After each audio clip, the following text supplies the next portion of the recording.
box, have a look at what's left lying around. Yeah. But of the 8, I mean, there's 8 people in the village.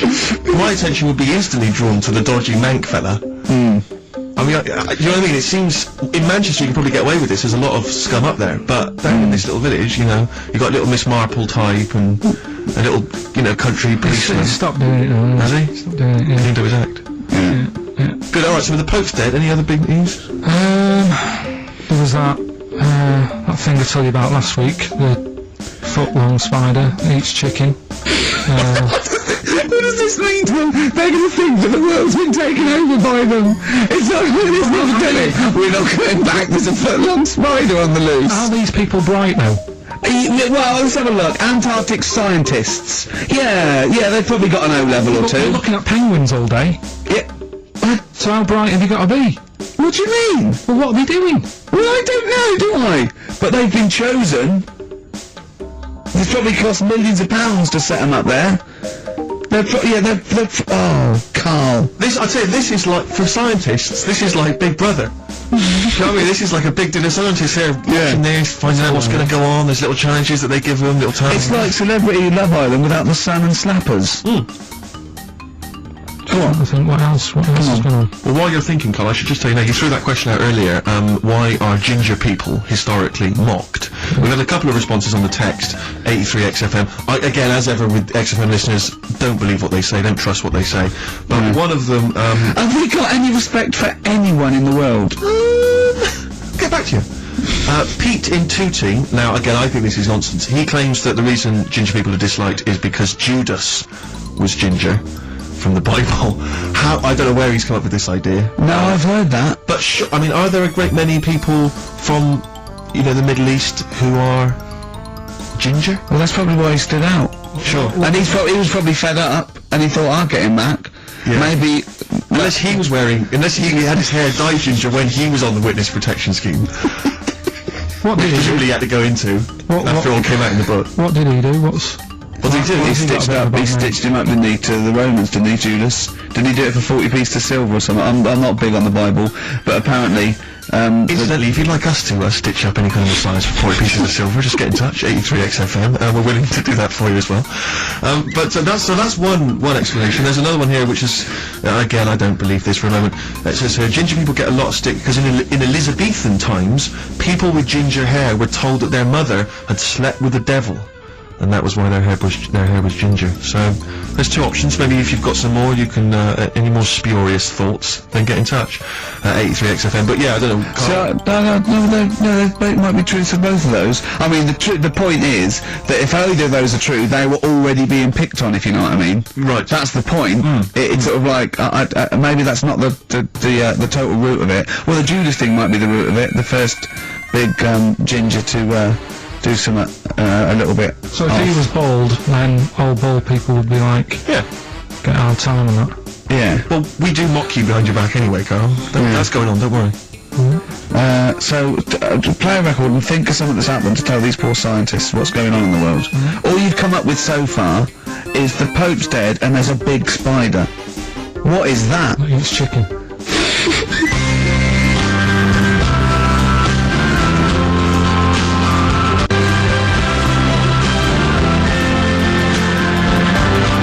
Pope's rainy night in Soho. I hope there isn't a rainy night in Soho tonight. You're one of those who agrees with me. So we just had an email here from a guy called James Lee. He says, hi, just writing a bit of info on the scientists in Antarctica. I'm a scientist who's just come back from one of the Antarctic bases called Haley. There are 15 people staying there over the Antarctic winter. The scientists are looking mainly at the atmosphere, things like the ozone hole and meteorology. I think there are 6 scientists staying over the winter, as well as a doctor, electrician, mechanic, and a carpenter, and so on. And so he's saying they do listen. They have the internet, so they maybe could listen to the show on the internet. And if you get the chance, say hi to Francis and the rest of the winter is for me. Sure, no problem. Yeah, thanks, James. But yeah, there they are. That's what they're doing. That's what they're up to. But why are they asking you for a message though? When I mean, have these people got families and that, or are they convicts, or? No. What do you mean? Of course they probably do get messages from their family. Well, why are you doing one for one? Is that... I mean, say, do you know, like, you see it in, like, Porridge and stuff like that, where if someone's in prison and no one visits them, and they sort of look a bit fed up and that. Is this message that you're doing for like people who don't get a letter in the post from... Brilliant. So they put this on the shelf until someone doesn't get one. Alright, Hargreaves? Yes, sir, I didn't get a message today, sir. You have got a message, Hargreaves. Oh, what, sir? Hargreaves, you have got a message. Really, sir? From Ricky Gervais. Really, sir? And I give it... Don't talk, please. There are scientists listening. Try to keep the talking shit down to a minimum today. What's annoying me is right? They're saying they're stuck over there for months, but it seems to me like they're wasting a lot of time. Why? Well, you're saying they probably watch DVDs. They're saying they've got internet access. Yeah. Yeah. They're Well, I'm wrong. Listening to messages. Yeah. Get the job done. Go home. Well, that's so. Well, then we don't have to tell them anything then, because they listen to the internet. If they've got the internet, then yeah, it's a waste of time. Good point. Play records. Well, hang on, before that, here's a good point. You've had long time to research what's been going on in the world. We just had an email here from Nicholas who says, why haven't you told them about the recent Pig Olympics that just went on in China? You've missed that one, Carl, once again. You won.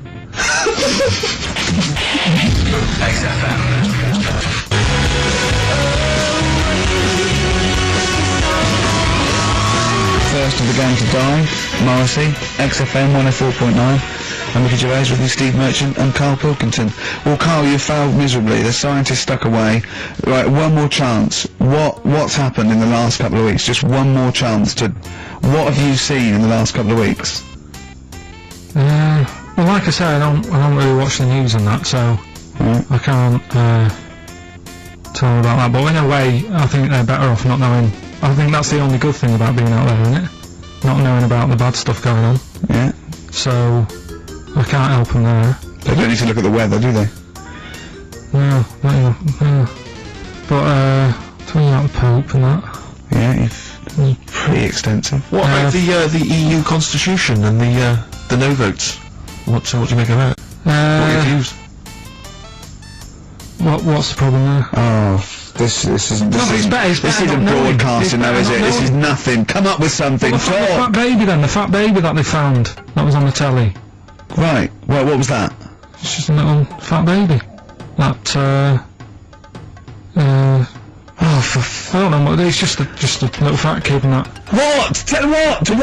It was on the telly. But what was on the telly? You just said fat baby, fat baby, fat baby, fat baby on telly, fat baby on telly. Do you meant to be telling them what's happened in the world? Tell me about the fat baby on telly. It's just they've found some. There's this illness called Momo, right? And they've just got this woman had a kid.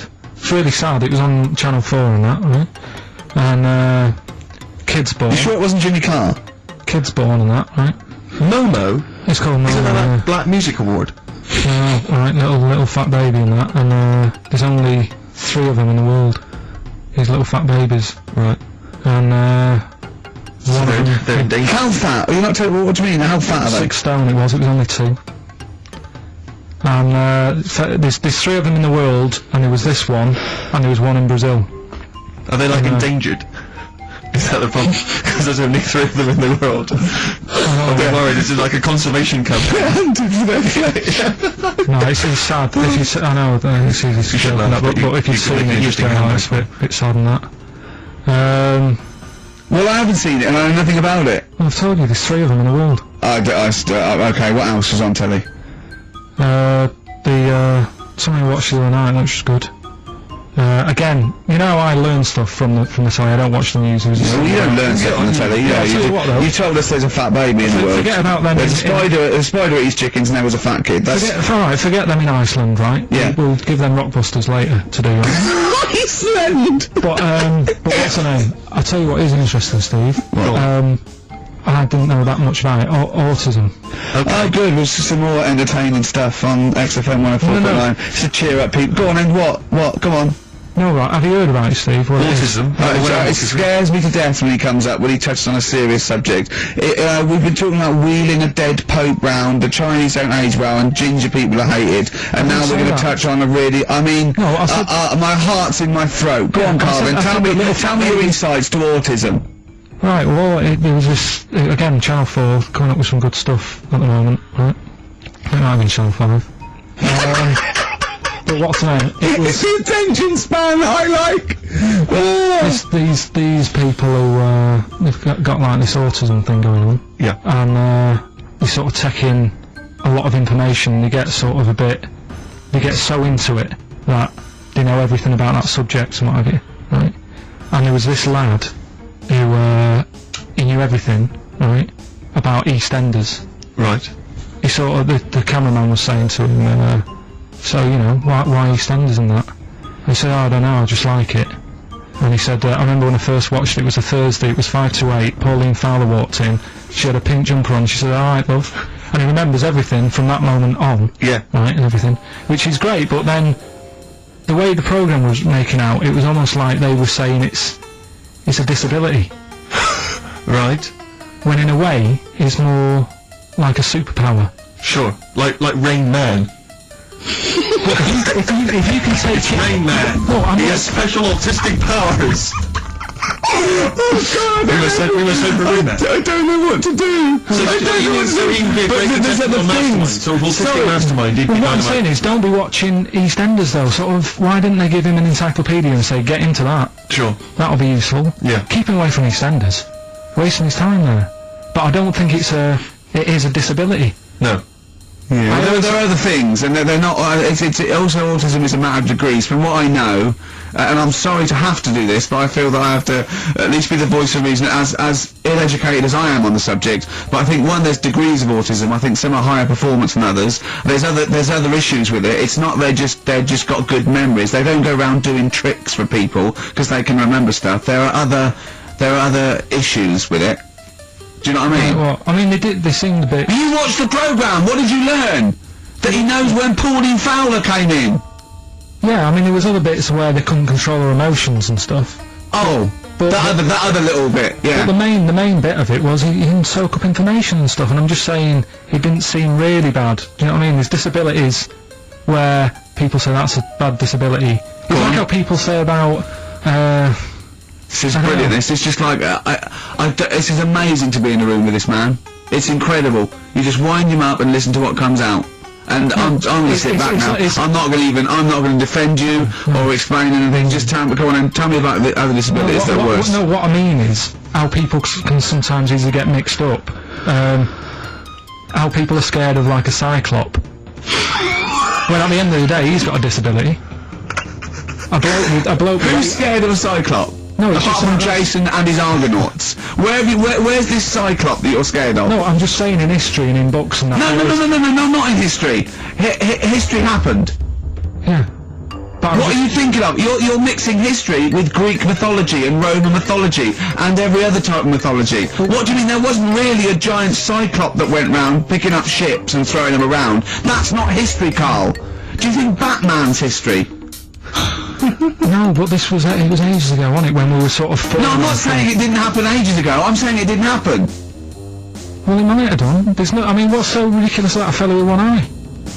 In the middle of his head, and he's big and scary and lives in a Why is he cave. scary? Because what if he had 8 eyes? I'd be scared of him. At the end of the day, he's got a disability. We'll talk about it in a bit.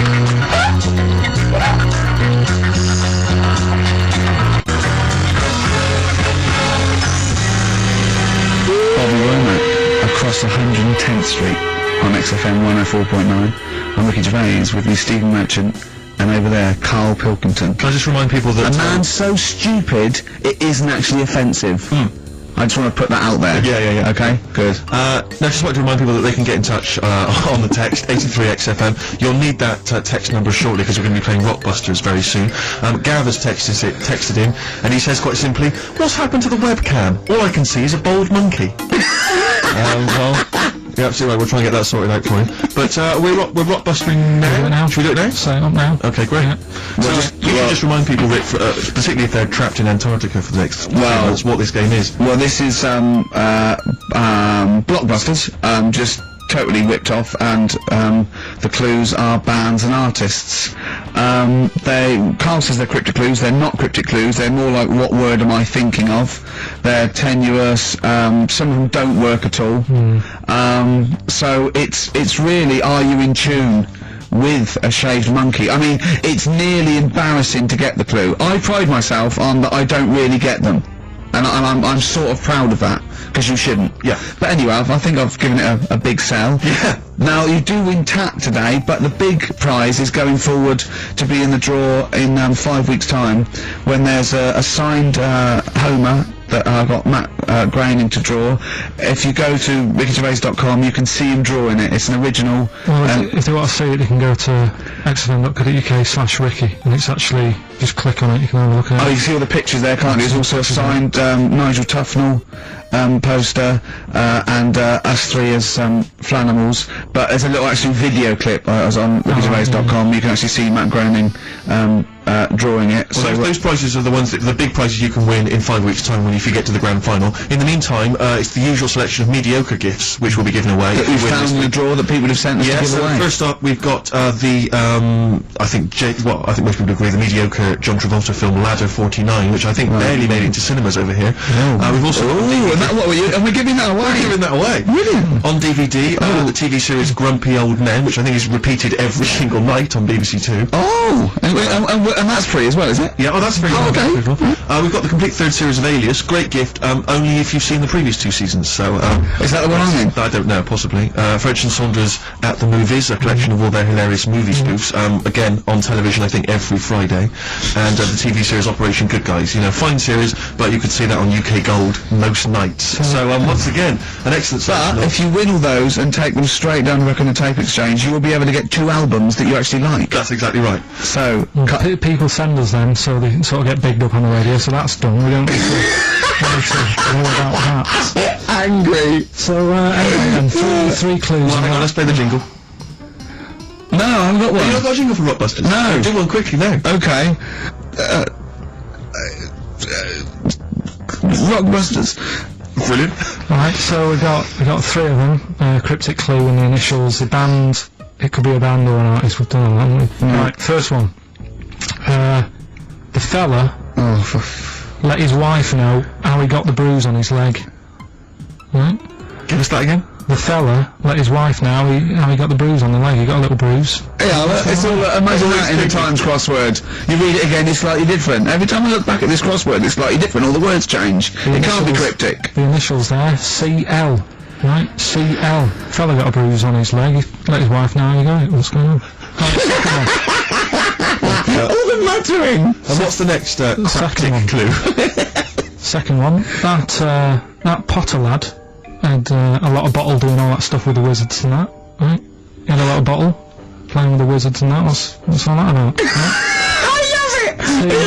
What's all that about? TB there, band or artist, the initials TB, that Potter lad, he's got a lot of bottle doing all that stuff with the wizards. And the third one, the Buddhists won't be able to get in their temple without these. What do they need? Right? The Buddhists won't be able to get in their temple without these. The initials TM. 83936 is the text number. We don't want to receive emails from this because we can't be bothered, so just a quick text. Make sure you include all 3 answers. We're not interested unless you've only got, you need to get all 3. But the winner may only get 2, but it's the first one with the most right answers. And if that wins all those DVDs. Alias is a box set, to be fair. That's pretty good prize, that one. You could probably get two CDs when you take that down to Record Tape Exchange. And you don't need to see the first 2 seasons because you won't know what's happening anyway. Oh, okay, fine. I'm excited to think that there's some people now in Antarctica just scrabbling around to get a pen, just trying to figure them out. You know, and they'll probably stew on that for the next 2 months. XFM.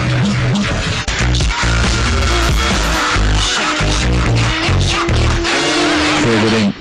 Gorillas on XFM 104.9 on Ricky Gervais with the Steve Merchant and Carl Pilkington. Carl, okay, we've got to sort this out. We didn't meet again this week, and this is a shoddy show. I thought we had a sort of framework for it, but do you know what I mean? No, I thought it'd be, Carl could sort of tell him what was going on. He doesn't know anything except watching telly, late night telly on strange channels. Like he gets all his information about the news on Anna Nova, and I mean, I even tried out because Monkey News last week was awful. It wasn't Monkey News. It wasn't Monkey News. It was I can't remember it. I've been away on holiday. Brilliant. Yeah, and the Monkey News stops. I phoned him up. There was a front cover of the, I think it was the Telegraph one day this week, and it was an ironic story. It was a fluff piece, but it was a funny story. It was about a monkey in a zoo that had a ruck with its father because it's adolescent. It was like the equivalent of like 16 to 18, and it had a fight with its father, and it escaped. It ran away, and it was like, you know, an interesting story. Yeah. I phoned Carl up and said, "This is monkey news.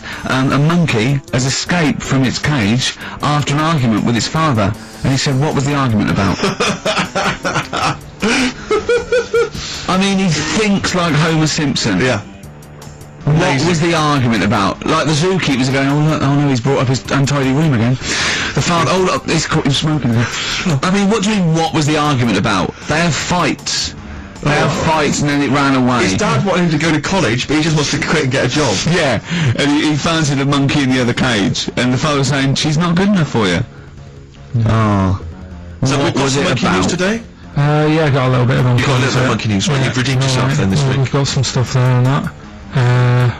What else has been going on? You were, what are you going to talk about now? So I've got my head's gone then. Your head's We've got gone. monkey news. Yeah. And, Why is your brain? Why is it? It seems like since we've come back on air, you have become dimmer.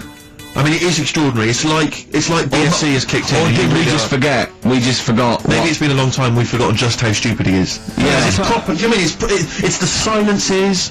You know, Yeah. he forgets we're on the radio. There's just I know, dead air. it's unbelievable, and it's our name on this. They put up a, but as I said before, you know, he is that's no offence, he's not a bright lad or educated or anything like that. But some things he says does border on the retarded.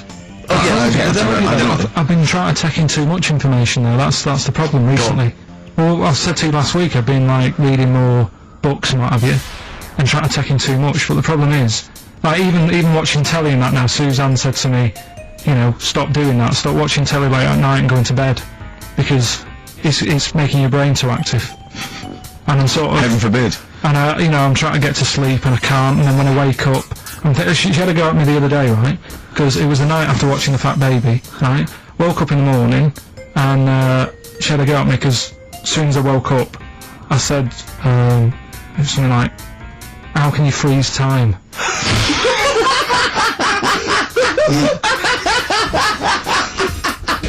She says, "Are you going to say good morning or whatever?" I'm gonna burst! Just imagine it, right? It's like the sun comes out through the window. Oh, she's right. Carl's like that, his little head. His eyes open, he goes, One of those floppy night hats. "How can you freeze time?" Oh, God! But it's because, like, whatever, the night before I might have heard that on the news or whatever, and it's just been sort of whizzing around my head. Sure.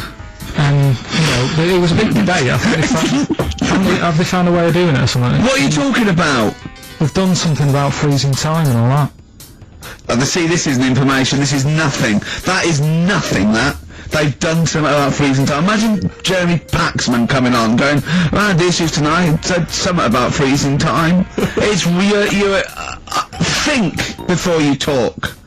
No, but I don't worry about how to do it. I just think about what effects that will Oh, have. they haven't asked you to get involved? Well, this is what I'm saying, you know, you can explain it. It's a tough thing, isn't it? But what's the point in me worrying It's not about a question. Do you know what he said to me the other day? This is unbelievable. This is one of the most stupid, incredible things I've ever heard. He was talking, and he suddenly stopped, and he was thinking like, and he went, "Oh," I went, "What?" He went, "You'd never see a black ghost." Extraordinary. True, that, isn't it? I've never seen a ghost, full stop. There are no ghosts. There aren't ghosts. Well, I mean, when you just see them in, like, magazines and that. Play a record! There's someone who will take care of me.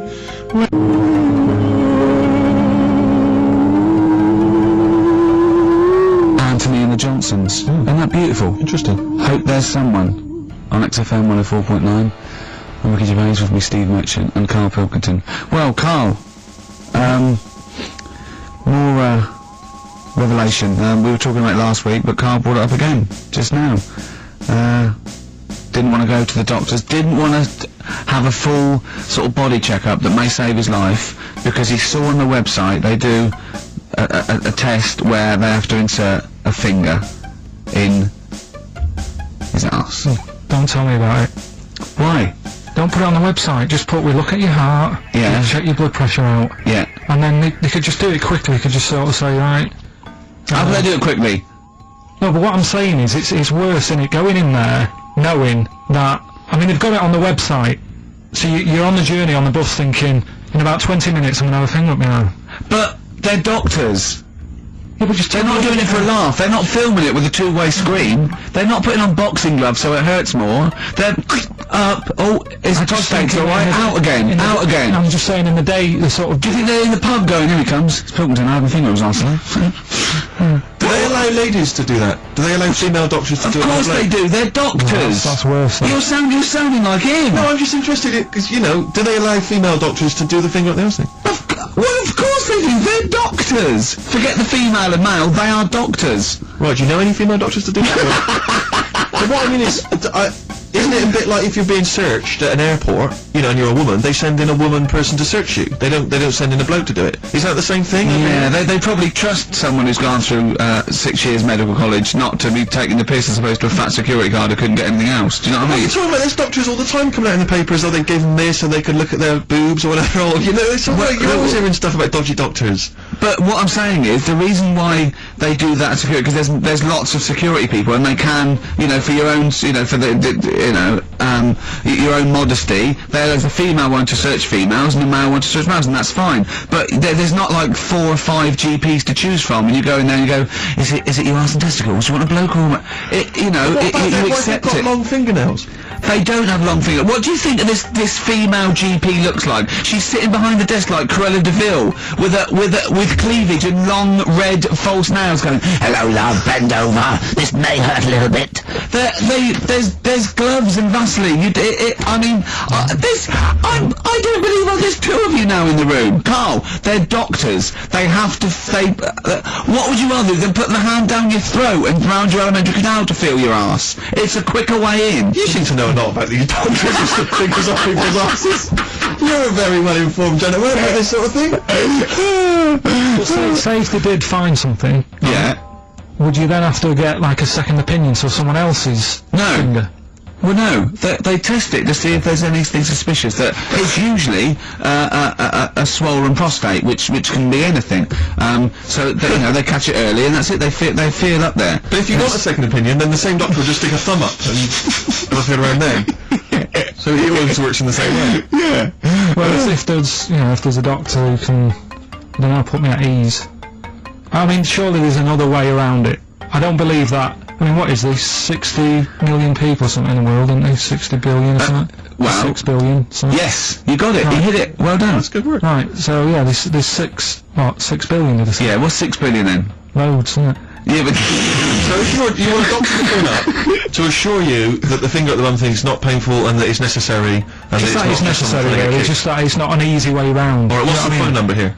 It's, we've changed that, haven't we? Oh, for... You're the Here it is. 0871 222 1049, and I think you select option 1. It tells you anyway what to do. Please, if you're a GP, or if, you know, even if you've completed medical, I mean, we want a qualified doctor, really. Anything else is not good enough for Carl Pilkington. We'd love to, you can ask him all the other questions, because you know, Carl, as I said last week, he doesn't feel his own testicles, because he doesn't like the feel. Yeah. So, you know, I'd like a doctor to explain to him how necessary that is. And this is truthful as well, I've got a very slight pain around the genital area at the moment, and I think it might be some kind of groin strain, but I'm a little bit anxious, not entirely sure Yeah, what it is. you've been with me twice when I've gone along to get them checked. Yeah. And I go, oh, what's that? Yeah. It's terrible. I mean, but, you know, it's usually... I think you're in a pretty low risk, Eric, aren't you? I'd hope so. You're coming out of the 20s. I think testicular sort of... I shouldn't be doing this, I'm not qualified. They told... All they said was to me, sort of like, it's 20s and 50s. So, like, we're into it. Mine sort of felt like they dropped a bit the other week when I was on holiday. I don't know if that's like when you're relaxing or I was wearing shorts a lot. How far? If it's 2 foot, it's too far. I was having problems walking. What do you mean? Why? It was just a bit, I had shorts on all day, I'm happy and walking about on the beach, what have you. And then, at the night, when I put some long trousers on, I was sort of walking around with rickets. They probably like stretch a little bit. Sometimes, I told you when I was about 18, I was scared. I went to the doctor. I felt a pain, right? And because I was doing biology, I thought I'd show off this doctor. I said, I've got a pain. I think it feels like it starts in the epididymis and goes up through the urethra, either. And he went. He said, your jeans are too tight. They're squashing your balls. So we want a doctor like that. So what's the phone number again? It's 0871 222 1049. A qualified What do doctor. you mean your balls dropped though? We've got to come back to this. I don't know, they just felt like... it's not too bad at the moment. I was alright on the way in, but it was just... I feel twinges all the time, but you never know whether it's just because they're in... but they felt like they weren't my own. Do you know what I mean? They sort of felt a bit like these. There wasn't a bloke standing really close to you, was there? You didn't get them mixed up just on the way back. On the flight back. Someone else has got... Well, take a leaf out of nudist books. They just walk around, they've got nothing on it. About nudists. Why? Well, let's play this ad break and that. And Have you had another encounter? if we've got time, I'll tell you about it. Have you really? XFM. XFM London. Right, we've got who's that on the line? It's Rob. Rob, and are you a doctor? I'm a final year medical student. I'll be a doctor in 2 months, touch wood. That's close enough, isn't it? Yeah. Excellent. So, where do you study? Do you want to give more details, or do you want to remain anonymous as you're calling into? I study at Barts Hospital. All right, great. So, why do GPs sometimes put their finger up a man's anus? To see what's there. You know, if you've got hemorrhoids, if you've got an enlarged prostate, you know, it's either that or they stick up a big tube and have a look up with a light. What? And it's easier to do that. Now, are you dumbing this down for us, or are you going to fail your medical exams by saying stick up a big tube with a light? I'm dumbing it down. Okay, come on then. We're all intelligent people here, and Carl. So you tell us what's that called? It's called a sigmoidoscope. Right. Nice. That was a clever test, wasn't it, Rick? 12 He's a real inch long, doctor. Yeah. 12-inch long tube they can put up there. So, Carl, would you prefer that or a finger? Well, so do they sort of do the finger first, and then, I mean, at what point do they say, hang on, we need a light here? I mean... It's normally if there's something wrong. But, so if I go then, say if I go to this well-man clinic, right, and they go, yeah, the art's good and that, yeah, finger, there you go, and then they go, hang on, I'm going to go and get me light and tube. I could start worrying then because they've sort of found something. And they're not likely to go straight in with the tube. They'll probably send you off some tests first. Well, Carl, there's nothing... Well, you go to these places to put your mind at rest and to know where you are with your health. I mean, it's not that you go along... That's what most people worry about. They think that because I'll go along and they'll find something. Well, one, that you go along, and two, if they do find something, it's a good job you went along. I mean, I'm a hypocrite because I don't go to the doctor, but I've had that done. You should be concerned if, when they shine the little light in your ear, it comes out the other side of your ear. No. The other ear comes right out the other side. That's when you should be worried. But Rob, right, you said then, if they find something, they send me off for some tests. Why can't I just have the test without that and cut out the middleman? Do you know what I mean? Because you're wasting lots of money. There's hundreds of tests they could do, and they could do every test, and they could all come back with nothing, or they could do the finger up there and send you for the 3 tests you need to find out what's wrong with you. But in this day and age, with all the technology and that, and like brainy doctors and all that, the only way to find out is sticking a finger up there. What are you worried about, Carl? Is it fundamentally that this doctor who's has done 6 years medical training, is it embarrassing to have a man's finger up your arse? I just don't understand how you can get round to that without... But what don't you like? Is it fundamentally you don't like anything up your arse, or is it the fact that it's a man's finger up Well, there? I don't like going to the doctors. It makes me nervous, because I think if anyone searches you long enough, they're going to find a fault with you, right? And especially if they're going that far into you. They're going to find something. And... Probably not. Well, you know, I just don't... I don't know how to get round to that sort of... that point where you get a... What do you talk to the doctor about? And he's like, alright, nice day. Strap your trousers. He goes, he says, I'm gonna just, Most people just shut up and let you do it, and then breathe a sigh of relief when you say there's nothing there. Yeah. But is that at the end of the test, or is that the first thing he does? It's the last thing. So that trousers up out the door. Because he knows it ends conversation. He knows it's a bit of a faux pas. The doctor says, "Oh, I better not kick off with the finger up the arse." Well, what I do is I'll start on with the the head, and then we'll then go. Oh, one final thing, Mr. Pilkington. So Rob, he drops his keys and he goes, "Pick them up." And as you bend over, will you be doing this, Rob? Is this what you're like open to do? You do all these. I'll have to do it at some point. All doctors do it at some point, no matter what they specialise in. So the first one is another doctor there to sort of make sure you're doing it right. not dentists. No, but do you know? Dentists aren't doctors anyway. But do you know what I mean? Like normally it's like a co-pilot will have someone with them for the first one. So when you put your first finger in, Yeah. will someone be there going, right? You just want to move to the Well, left. I've already done it. Have you? Yeah. So that's the thing with a student. You're learning. So you get people teaching you. And you learn on. these things. Can I just point out, Rob? I think I'm right in assuming that you have a glove on Yeah. and there's lubrication Yeah. and it doesn't hurt. No. There you go. What are you worried about, Carl? Who's this person who everyone's testing on in your class? It's not one person. One person. There's like when a patient comes in and they've got a problem, your boss, the consultant, he does his finger up, and if he finds something, he goes to the patient. Is it alright if the student has a feel as well? Then the student puts on a glove, puts the lube on the glove, and sticks his finger up and sees what he comes out with.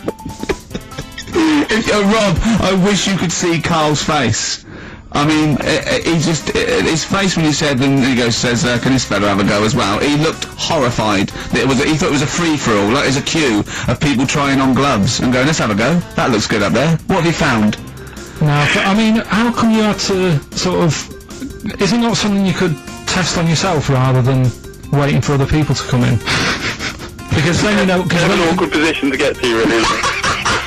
No, but you can have a good rummage then without feeling too awkward. But to sort of have a go on your first patient when you don't really know what you're looking for anyway.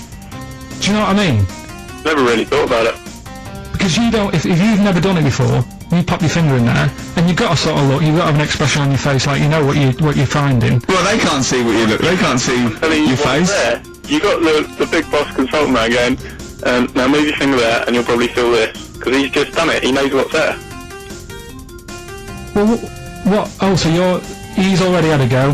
He's had a feel, and he's going right. If you feel to the right, that's the conglomerate or whatever. The conglomerate, yeah. His conglomerate is in perfect working order. Well, I'm still. Thank you, Rob. I'm sorry you had to go through this. Carl is probably the worst patient you'll ever encounter in your medical career. Good luck with your finals, and thanks very much. And do you know any female doctors who do this? Or? Thank you. XFM 104.9. Thank you.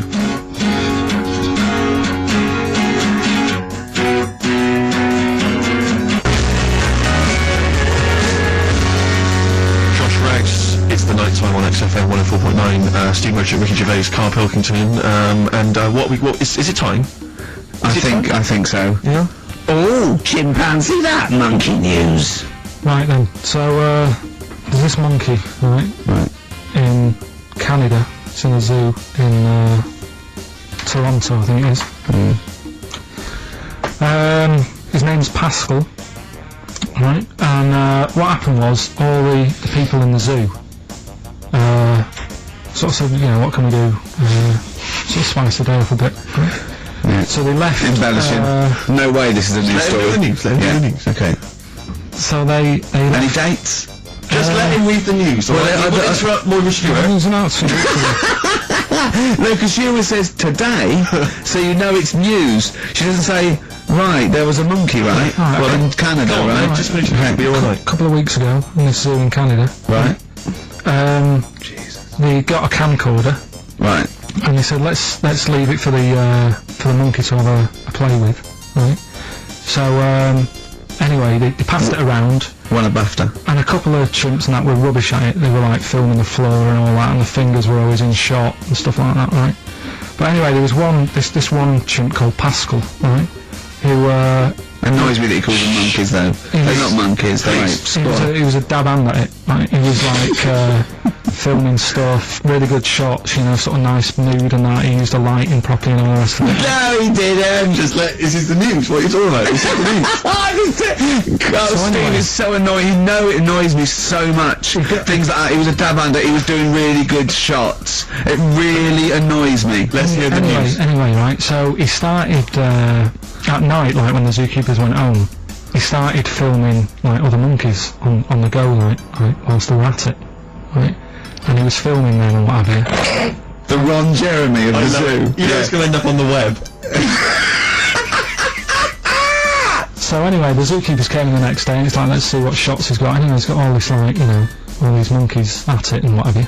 So, This is honestly. You don't know what this is doing to me, Steve. Can I stop him now? So they thought, like, actually there's a few monkeys who aren't at it enough. Do you know what I mean? They have problems and what have you. So let's give them the videos. That is so untrue. This is so untrue. So- It's so untrue that it was filmed by a monkey. So It's what so happened then? untrue. Rick, I don't know who to believe. Oh God! You're talking so much shit again. You must know that's not true. There's no way. There's a load of tapes out. Look at me! Look at me! Don't keep talking! Look at me!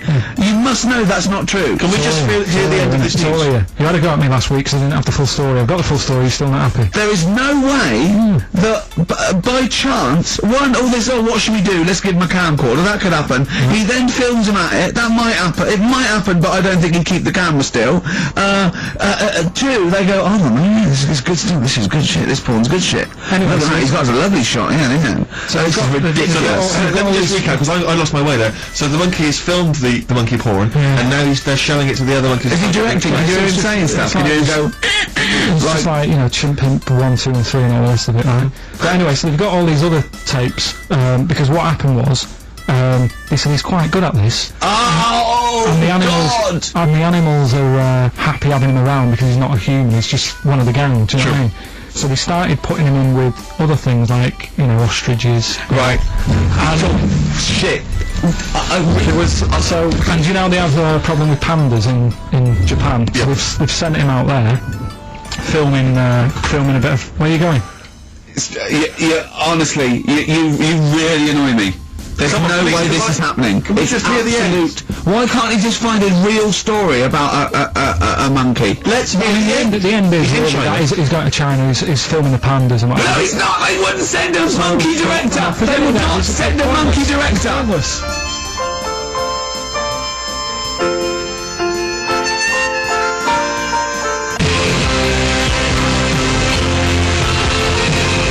Thunder Road by Bruce Springsteen, possibly the greatest rock song of all time. I don't know. Big words. Big words indeed, but I echoed them.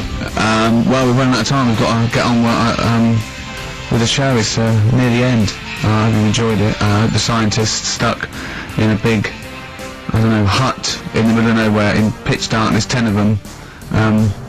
Well, I imagine they've been fascinated, Rick, by the finger up the arse discussion. We had Chinese don't age well. Gingers.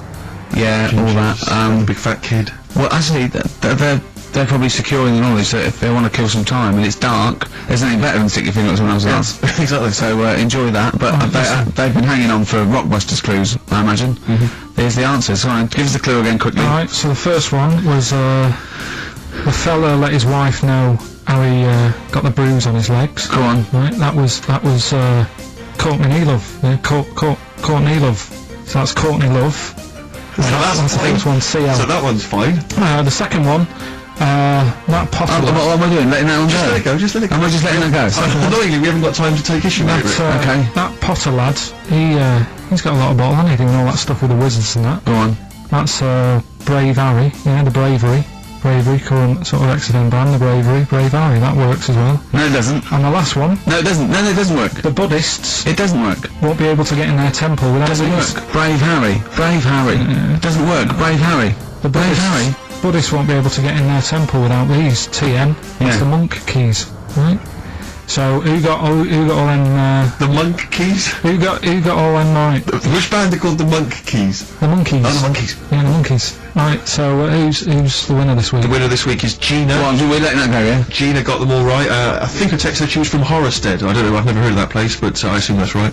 But Gina, you win that selection. I can't believe she got them. I cannot believe she got them, but she goes, wins those and also goes into the prize draw. We'll have 6 people competing for that original Matt Groening thing. If you go to rickygervais.com, you can see Matt actually doing that. We've got a signed Nigel Tufnell and original drawing of us as Flanimals. If you want to see xfm.co.uk/Ricky, we'll look at the picture. And well, that's it. It's 3 o'clock. I'm Ricky Gervais with me, Steve Merchant and Carl Pilkington. More drivel next time. A shaven monkey.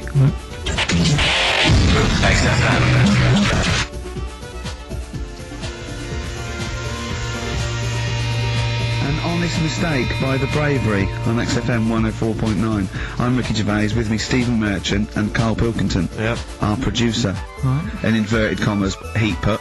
Yeah. They know. How are you doing, alright, Carl? Yeah, didn't they also write something about me, bald round head? Yes, perfectly round little bald man head, they said, so... Did you need to know that when you listen to the radio on that? Really matters what my hair's doing. Your hair, have you given it a little short polish? Because you look like a cue ball at the moment, and you've had a shave in it. I've never seen such a round head. It actually looks like a plate with ears. Yeah, well, for those that have never seen Carl, I actually, if you remember, I think he looks a little bit like Mr. Spoon from Button Moon. He does! If you've ever seen that show, and also he looks like, you know when they say, they find with a little 4-foot human, and it's actually 500,000 years old, and they give it a name, and it's the first, Australopithecus into, right? He looks like one of them as well. Perfectly round little, he's the missing link. He looks half human, half monkey. Because he's got a slight slouch as well. So yeah, it's like those pictures where you see it going from an ape to a man. He's one of those in the middle. Yeah, and of course his monkey hat wrist to those skinny little things that you can get oranges out of holes with. And it's unbelievable. Why are you so all shaved and polished and everything? Got a wedding. What? Got to go to a wedding today, so thought I'd clean myself up a bit. Yeah. Shouldn't you be wearing a suit or something? No, I'll go home and put something on. Oh, okay. But yeah, Suzanne said, make an effort. Sort of had a shave and that, and then I came out of the bathroom. She said, "Oh, your head looks a bit sort of eggish." She's right. She always worries about when I have a shave because I just, That's your girlfriend, Carl. I know. Saying that. Just think. So don't worry about Heat saying it. The funny thing is, it's Boyd Hilton, I think, of Heat that wrote it. And he's got a little bald head. Yeah, no, don't slag him off. Yeah, but on the end of his review, does it say, written by Baldy Boyd? No, because it doesn't matter, it's a magazine. Don't worry about it. Looking forward to the wedding? A bit boring, isn't it? But you've got to do it. They're probably listening! Should we do a shot? No, it'll be a great day for them, but I know what will happen. Suzanne will see, all the fuss and that, and she'll get ideas, and have to let her down and all that. Why is it you don't want to get married again? I always forget. It's just... Who's it for at the end of the day? I've been with Suzanne for 11 years, right? Sure. We're happy. Well, I am. That's what counts. You're never happy. I am. I'm alright. Yeah, no, I know you're happy with Suzanne and everything, but apart from that, you're never happy. You are the most grumpy, moany thing in the world. I mean, I get annoyed, but I'm always happy. I was annoyed here, I was happy coming here, but there was a bloke behind me walking and scuffing his feet. He had a pair of those stupid skulls on, and he was clicking and scuffing. Wear some shoes, you don't have to click. Pick your feet up. Flip-flops annoy me. But I'm happy, I'm just annoyed. You are just like, oh, the world's on me. It's rubbish, this. I know the world's great, it's just sometimes people annoy me by being there. But, Steve said I should be locked in one of those towers that princesses used to be locked in the fairy tales because everything annoys me. But you're grumpy. I'm alright. Oh, right, okay, listen, we better play a record, soon, but, coming up, Steve, I went away with Carl, okay? It was a little present from Jane, it was a golfing day, I could take someone, took Carl. It was a brilliant day, absolutely brilliant, but it ended with us sort of drinking and chatting and me saying, right, I'm going to bed. Because Carl said the most ridiculous thing he has ever said. Think of that. That's something. Oh. Sometimes, Carl, I think you're on another planet, it's humans.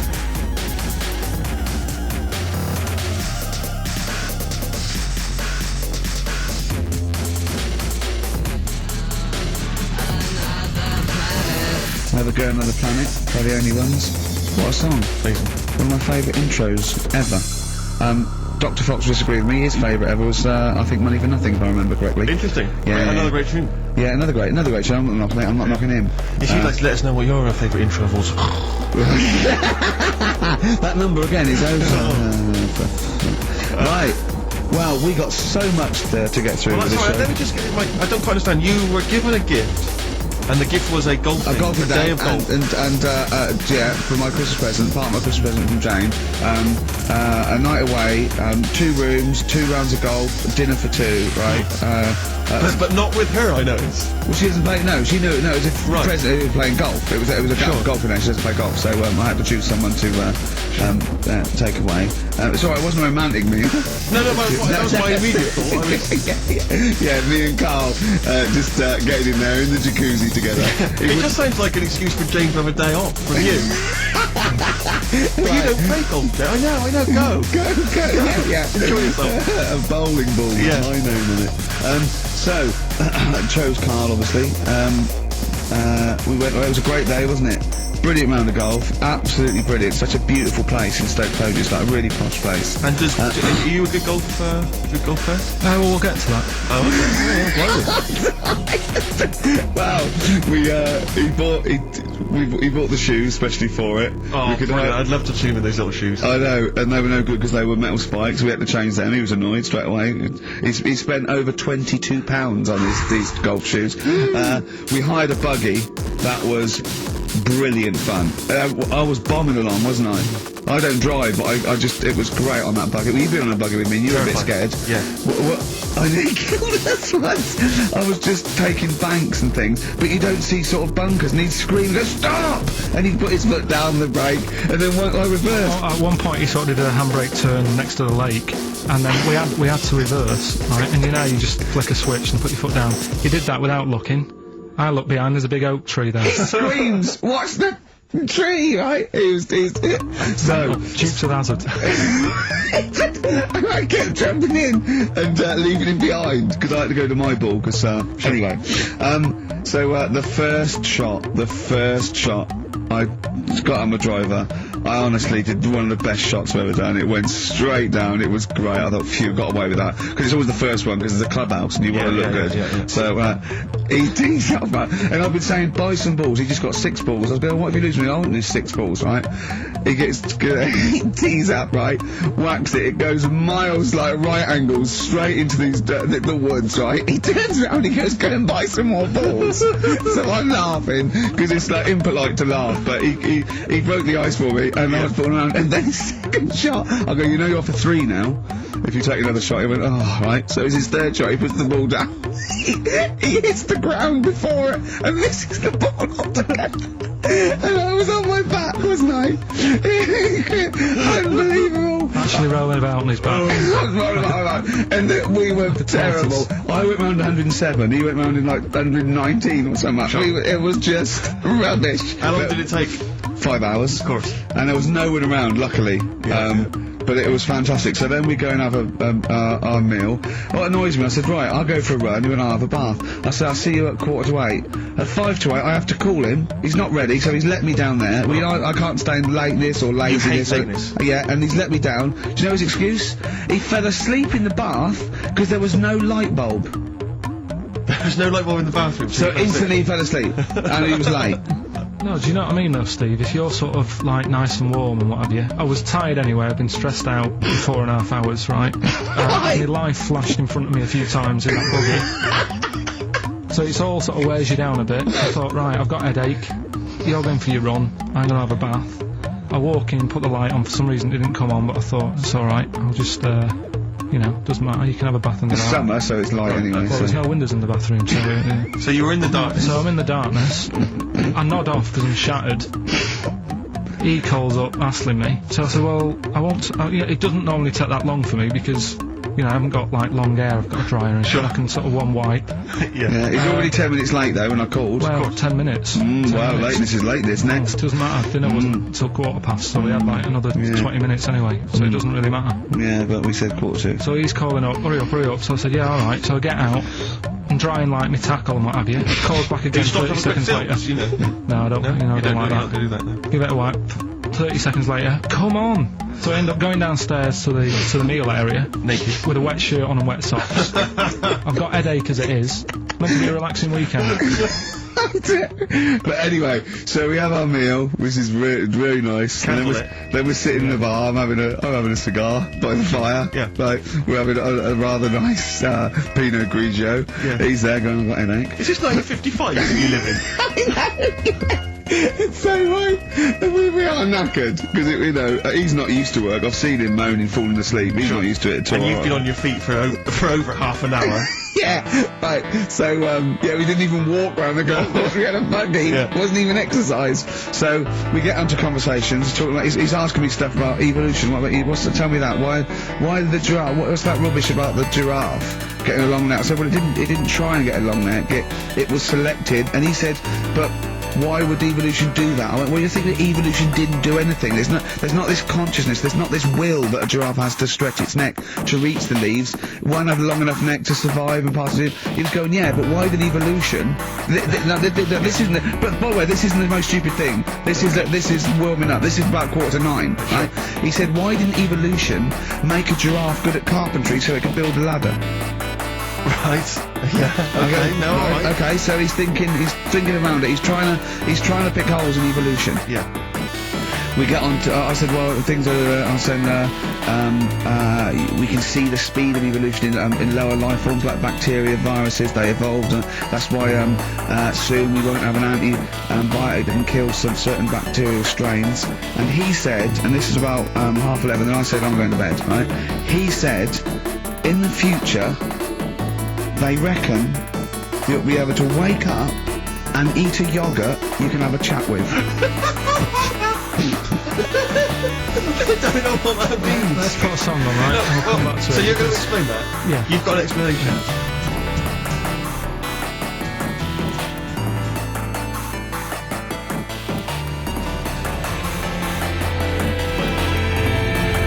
The Verve and Sonnet on XFM 104.9. I'm Ricky Gervais with me, Steve Merchant and Carl Pilkington. So let's just get this right. What did Carl say? He's just specifically giving those words. He said they reckon, and I said I'm going to bed. He went, no, really? I said, no, I'm going to bed, Carl. There's no point now because I mean it's just like you're talking gobbledygook. You know what I mean? I might as well talk to a pot plant. Yeah. He said in the future they reckon. I don't know who they are. Sure. I don't know people who post things on the internet that he reads. I think the Telegraph.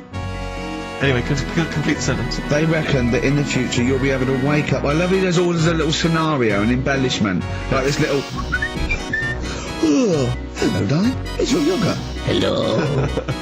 You'll be able to wake up and eat a yogurt you can have a chat with. All right. Well, thanks for that, Rick. I'm looking at you. I'm going to throw that over to Carl. Right. It's when I was away on holiday, right? I got, I don't normally buy the Telegraph. It's just too big and that, isn't it? So, but they were giving it away for free on the plane, so I thought, Ding dong. might as well have it. And I saw a couple of things in it, and I thought that would be interesting. I saw this thing about the future, and it was talking about evolution and what have you, right, which I always find weird, because I always think that maybe we've sort of done it wrong anyway. Do you know what I mean? I sometimes think... You can't evolve. By definition, evolution can't get things wrong. Things change, that it's not successful, it can't pass on its genetic material, but if you're around, it's working. If you're around, it's working. Slugs are as evolved as they need to be. Slugs are as evolved as you and me. That's true enough. No, yeah. No disrespect, but it works. It works. Sorry, to go around. anyway, what's your point, Carl? No, I mean, I think we probably would have been better off staying as a fish. Just because there's more water than land, isn't there? Right. And you wouldn't drown. This is why I went to bed. No, I can imagine. I'm thinking of dozing off now.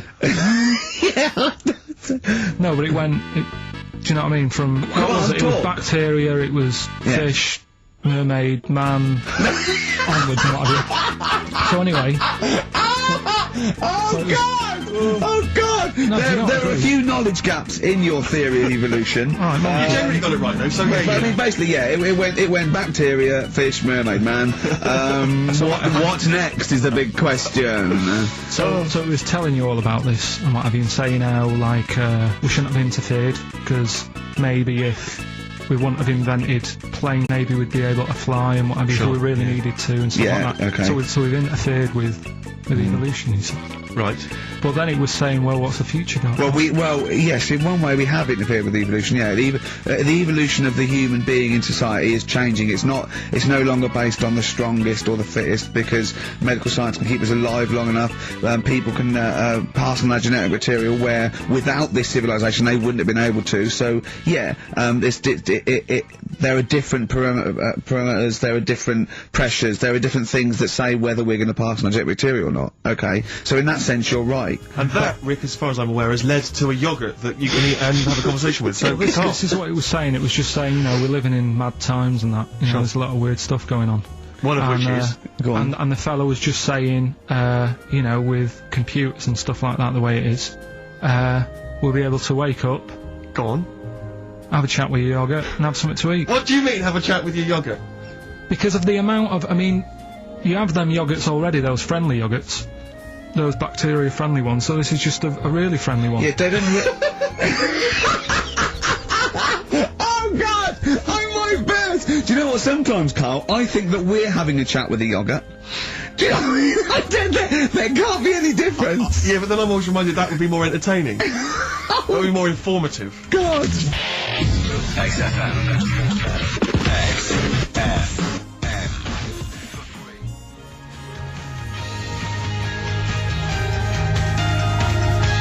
U2, City of Blinding Lights. I'm going to see them next week at Twickenham. We'll enjoy that. Looking forward to it. Yeah.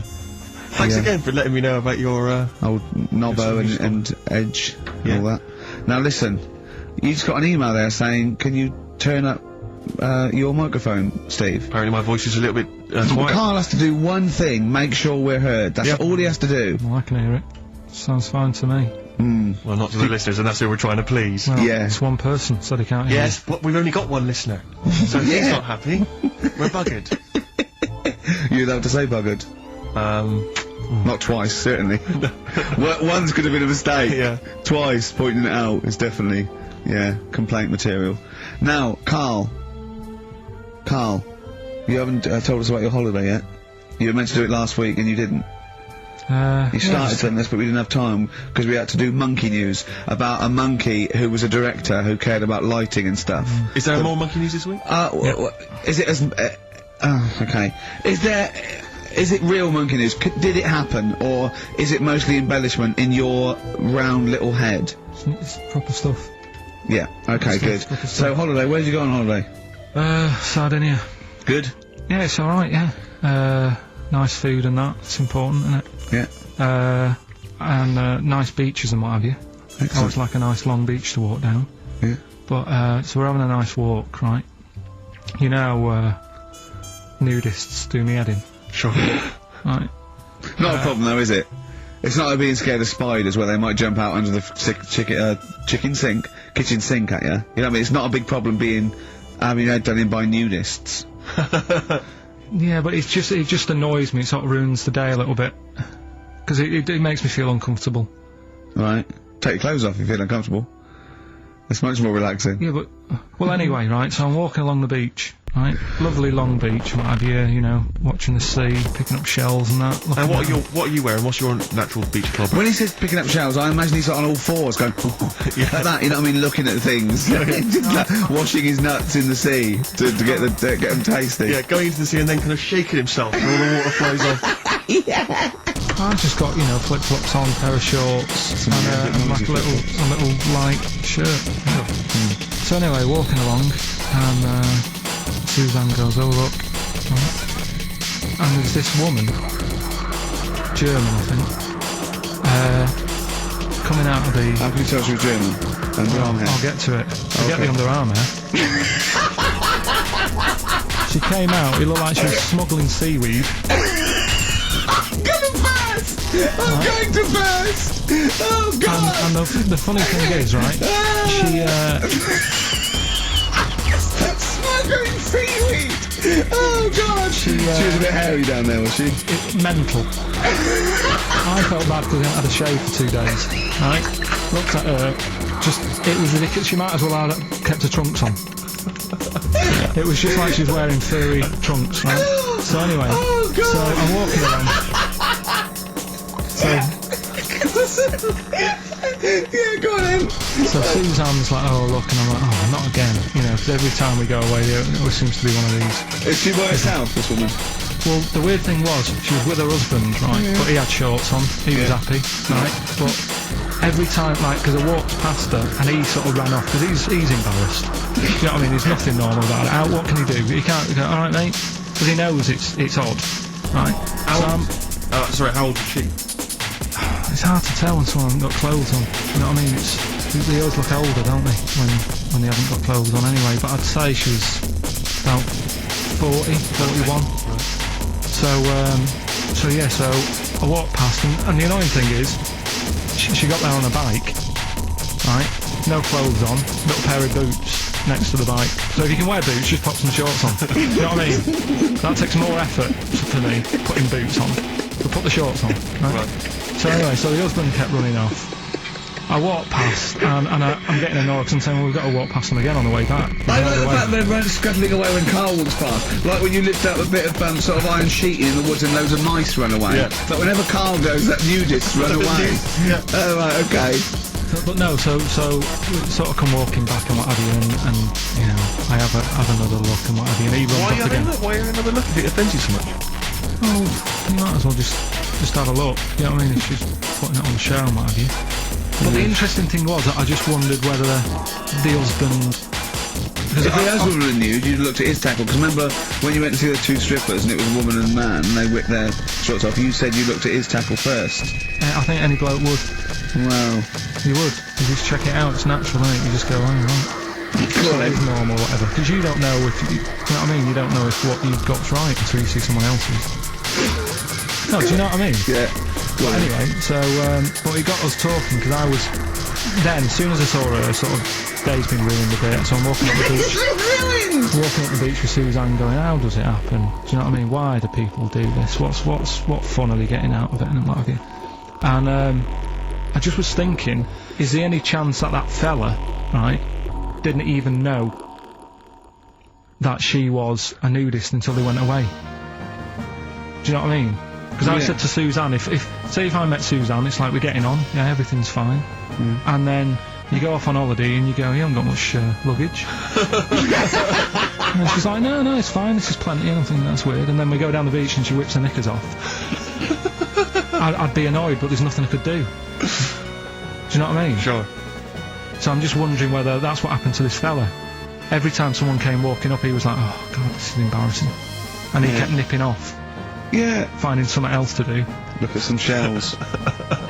So I'm wondering, Rick, if at some point, maybe today or in future shows, we should get a nudist, you know, one of those official nudist spokespeople, you know, because there's all these nudist organisations, get them on the phone, justify themselves to Carl, because, you know, in his mind, they are, what would you say, weirdos, freaks? I don't quite get it. I was reading something in one of the supplements last weekend, and some journalist went round to some, whatever you call it, some resort or whatever, for the nudes and that. And it's just... Were they playing volleyball? Well, the annoying thing was, bowls. Why is that annoying? Well, don't play a sport where you got to bend over.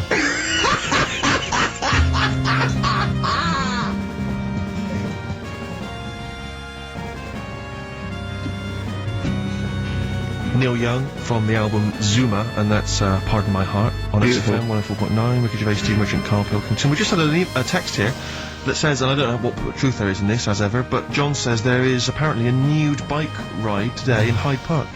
Now, I can't believe that's the case, because I don't think it's allowed, is it? You can't ride around with your veg, can you? I don't know.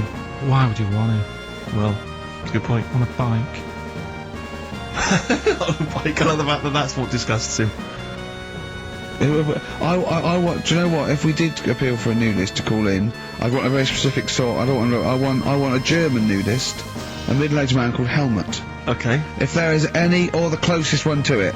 So I want a middle-aged man from Germany. If your name is Helmut, you're in. But I'll accept Hans. Carl would be good, wouldn't it? All right. Yeah. I think I'm wondering if the age might. Maybe we could we broaden out. Okay, just a German nudist bloke. Right. Could he at least be fat? Can I find a fat German fella? If your name's Helmut, we're going to give you a big prize. Yeah. But you know, any fat German fella who likes to get his sausage out. Sure. Okay? It's sauerkraut. Yeah. What's the phone number? 0871 222 1049. It'd be good just to get an email or a text over the contact, wouldn't it? And then I can just call them up in the week. Sure. And 83936 is the text number. I don't know what our audience demographic pans out like, Rick, but I'm suspecting that's probably a fairly small fraction of our listenership. I know, but you know, fat there must be German someone out there. If you know a fat German who likes to get his tackle out, the phones are going. Straight away. Just answer it, Carl. Just answer it. Just pot that. it could be anything. Well, then just see what it is. To be fair, it could be a nutter. But just say hello. Just tell your turn his nutter straight away. It'll stay there, won't it? It'll stay there. Well, answer it. Let's leave it. Answer it. Oh, so this... It's gone. It's gone. There you go, he bottled it, so... Just as well. Well, you took too long to answer it. There's a vicar in Australia who's started sort of doing his services and all that in nude. Hot, isn't it, out there? Yeah, Well, but yeah, the churches aren't. Churches are pretty cold. It was on some website. Of course it was. Yep. Just saying about a vicar and that who's there's a lot of nudists and that who want to get married. Do it, you know. Don't mess about with the wedding dress and that. Just snip up. Cheaper, isn't it? Well, I also suppose it's so. I suppose if you believe in God, you believe that that's the way to be in it, because Adam and Eve and that. Yeah, but then in Adam and Eve, the shame made us dress up, didn't it? Yeah. Eating the apple and things. Yeah, but God didn't want that, did he? No, he wanted to see it all. He was loving it. He was having a whale of time getting a life full of all of that, and then the snake said, cover yourself up. Stitched him right up. Yeah. So if you believe in God, which clearly I don't, do you believe in God, Carl? Don't know. I don't really worry about it. It was ages ago, wasn't it? So if he's about whatever, not that bothered. Adam and Eve's pretty interesting, though, isn't it? It's not, well, how is it interesting? He made man out of dust. Then just because he could, he's having a laugh. Then he made her out of one of his ribs. Again, he'd like to vary it a little bit. Then they had 2 sons, which gave rise to the entire human race. What was going on there then? What would have happened if they didn't get on? That's interesting. Sometimes with pandas, they don't fancy the other one, do they? They go, well, that's my choice, one. You've brought me one panda from Lisbon Zoo, and I've got to shag that. What if I don't fancy it? What if they bring in a right slapper? Do you think What if it's the equivalent of, like, Love Island, Well, I whatever it's imagine called? it was like Celebrity Love Island. Yeah, and they're going, I am not shagging that slapper. Every panda in the world has seen that dirty old mott in magazines. Why am I meant to mate with it? I've got some dignity. Are you talking about Adam there or Panda? Was that? Well, either is fine, I suppose. No, bad Do you think pandas. that Adam had any say when God was making Eve? Was he saying, "Can make the boobs a bit bigger, would you?" And then I'm a blonde guy. I'm into blondes, really. I mean, I don't know. Did he have any input, or was it just? I don't know. Well, I suppose It was one of his ribs. After I know, all. but it's probably restricted. You go, well, I'm working with a rib, Adam. Give me a break. There's only so many things I can do. Well, he's probably in kind of intensive care, wasn't he? With the whole. They go, well, I can't just keep making the boobs and things bigger because their legs will get short. I go, I don't mind short legs. Yeah, make the legs longer. I don't mind no legs. I don't mind no legs. As long as the boobs are sizable. I'll tell you what's weird though, Steve, right? Everyone's heard of, like, Adam and Eve, yeah? What's the surname? Yeah, where'd they get their post from? Unbelievable. Now listen, before you play the next tune, we should just, we were trying to mop up some stuff from the last couple of shows which we haven't dealt with yet. One of which is an obsession of yours, because we're on a radio station, Rick and I come in, we bring in CDs, music we love, it means so much to us, we adore it. You don't really care about music, you work at a radio station, it's just, I don't care. No, I do. No, you don't. I do like a good track. I don't like everything that comes out and everyone raves about. Yeah, you thought the iPod wasn't worth it because you named the 5 tracks you'd like. What was it? It was In the Ghetto, Babushka, Living in the City, what was the other one? Killing a Georgie, and there was one other one or something, and you just only like songs with a story. Yeah, but then there's a reason to listen to it, isn't there? Well, when no, you've got that only story once. going on. No, because you might forget the ending. Listen to it again. Yeah, But anyway, you might, yeah. you've been listening to Babushka quite a lot, is that right? Because you've really got into your head now, you're trying to decipher Well, the story. when I've been sort of asking for songs with stories, people have texted in, emailed in and whatever, and I've had a couple, last time we did the show. So I've gone, oh, right, that sounds interesting. And Babushka, when I was away on holiday, I listened to it a few times because I like the story. It's a good little story going on. You got some thoughts on it there, have you? Couple of questions. Will we have a listen Well, to let's it? have a listen to the track, and then I know you've got some queries you'd like to raise. It's just about a woman in it who, I don't know, she's ugly or something, aged badly, and her husband gets bored with her. Have a listen to it, isn't it? Right. XFM.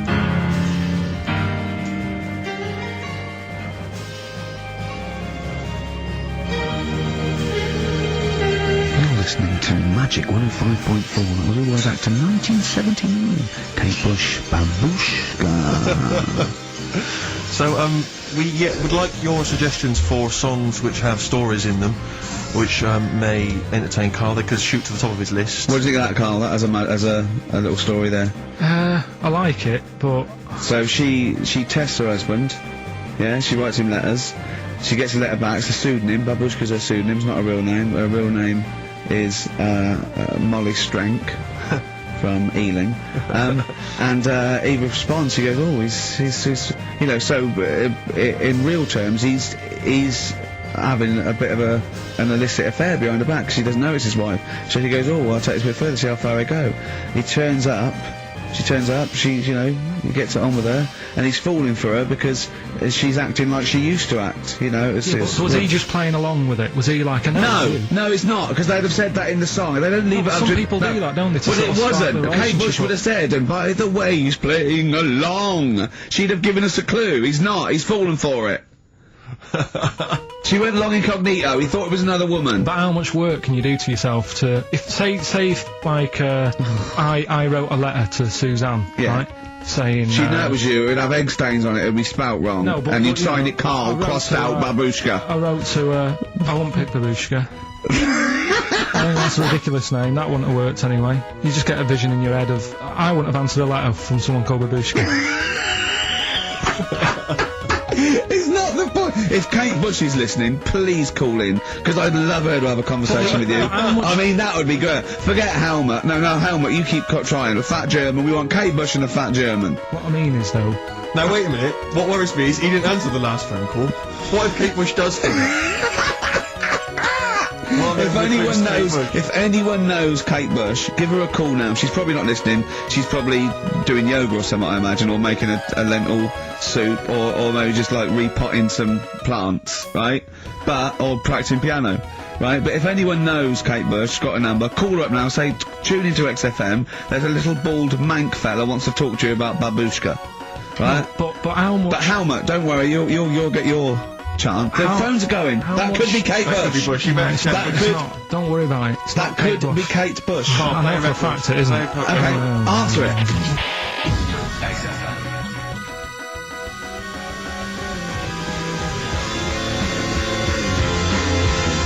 Half Light by Athlete on XFM 104.9. Ricky Gervais, Steve Merchant and Carl Pilkington.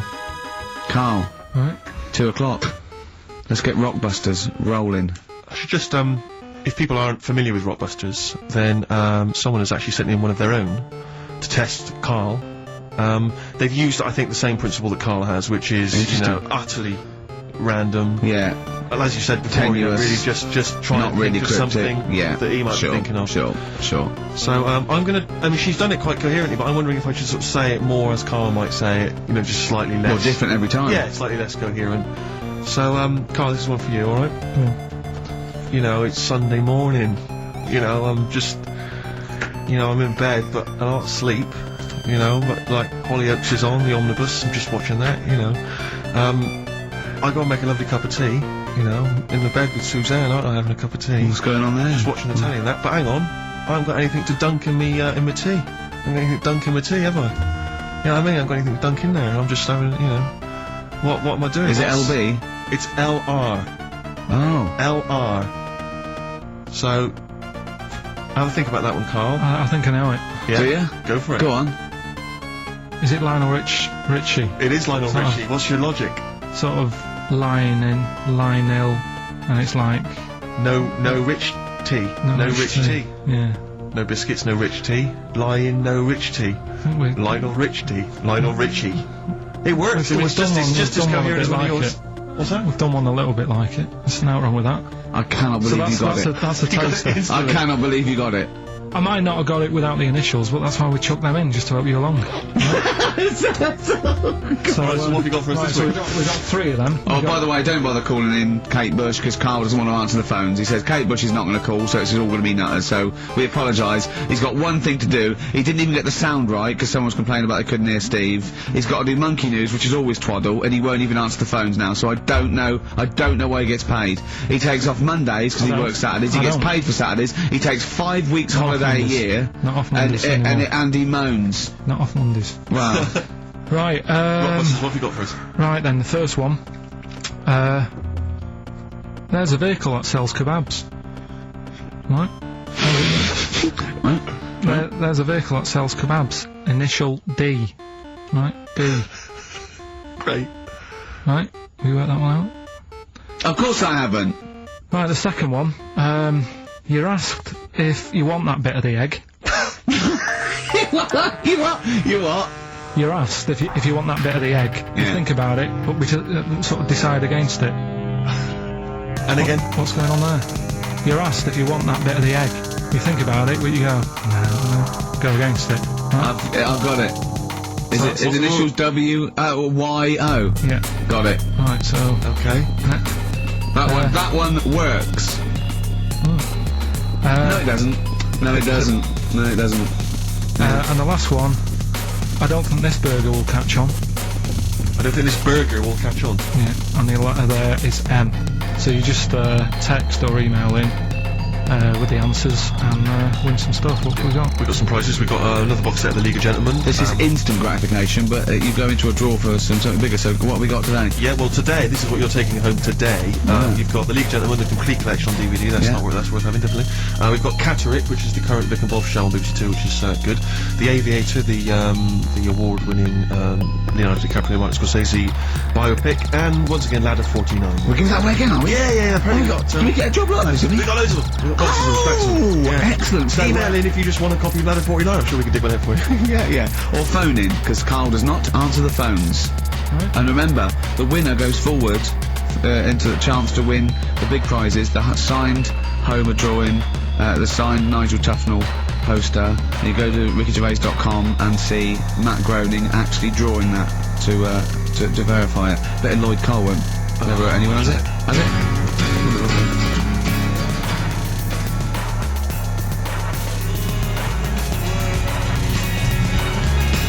Lloyd Cole, Impossible Girl, on XFM 104.9. Wow. Rick, I'm just reading an email we've had, and it is indeed true. Scores of naked cyclists will be wheeling around London today in a mass protest against oil dependency. The World Naked Bike Ride will see the arresting sight of up to 200 daring riders bearing all in their cycle past some of the capital's most famous landmarks. Have they got to wear an helmet? Are they against wearing a helmet? Well, I think they're trying to make a statement. I would imagine. I don't know.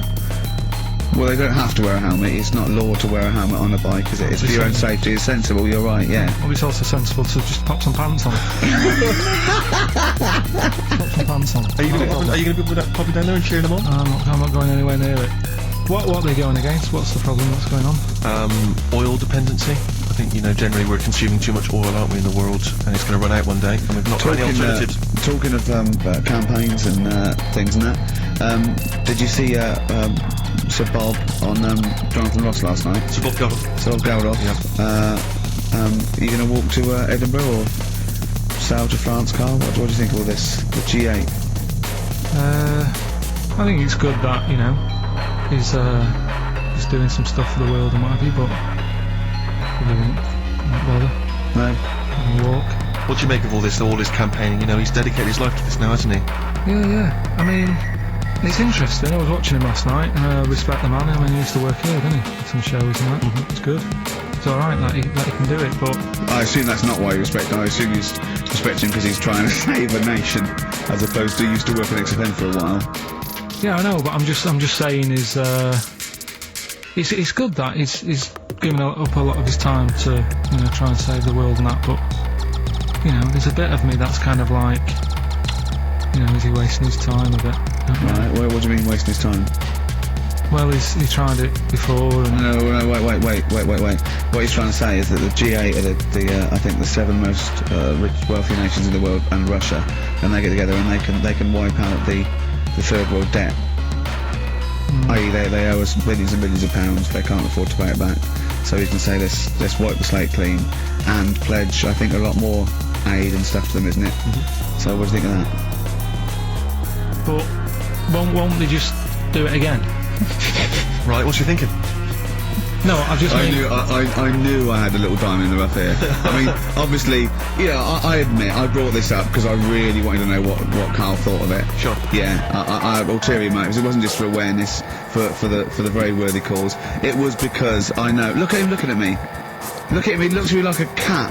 Honestly, it's like there's nothing behind those eyes.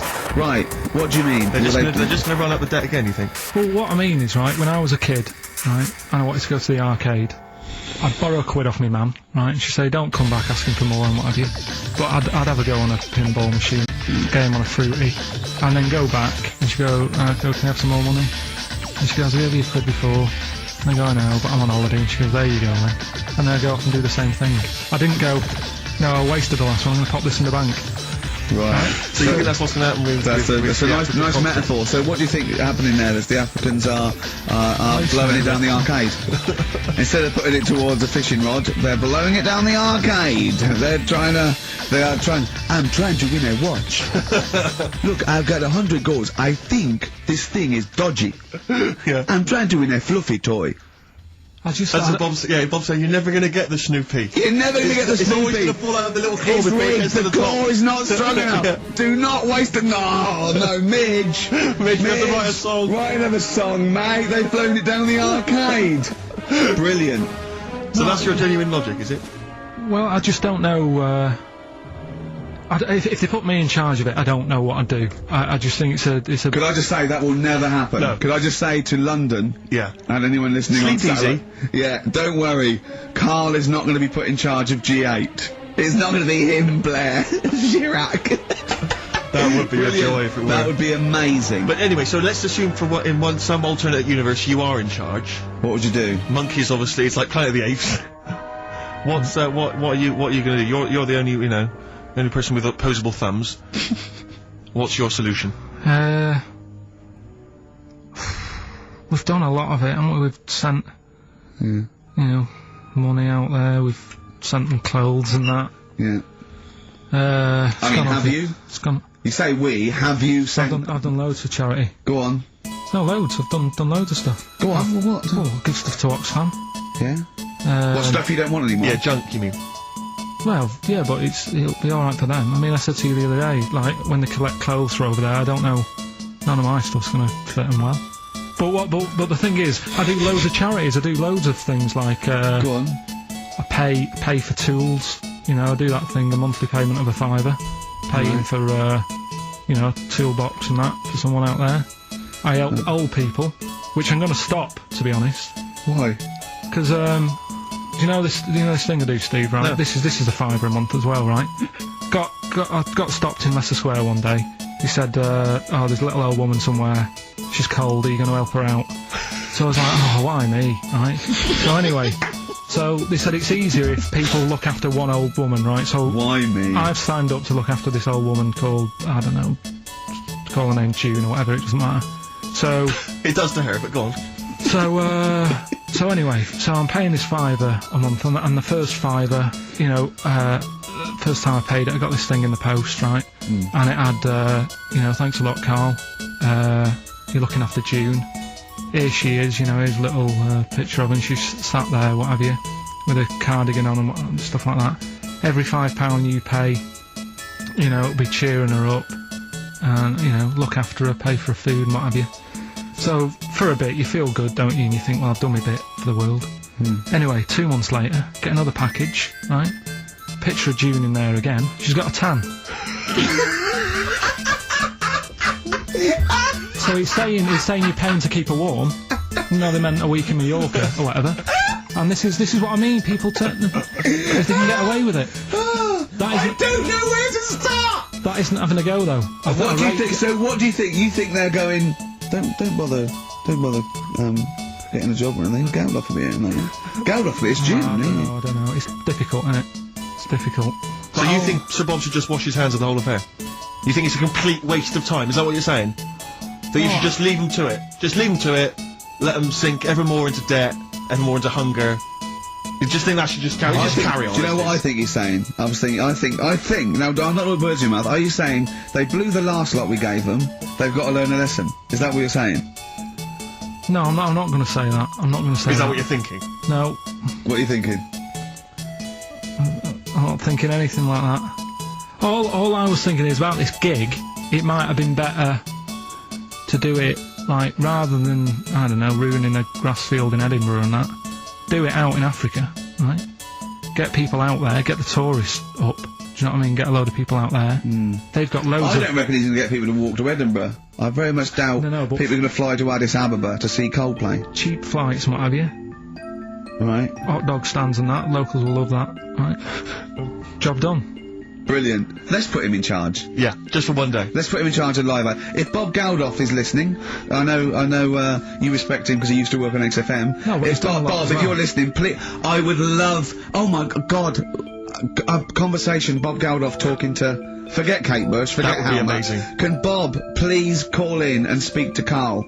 No one call except Bob, so we know it's Bob calling. Right, get on the phone. What's the phone number? Can't we talk to him next week?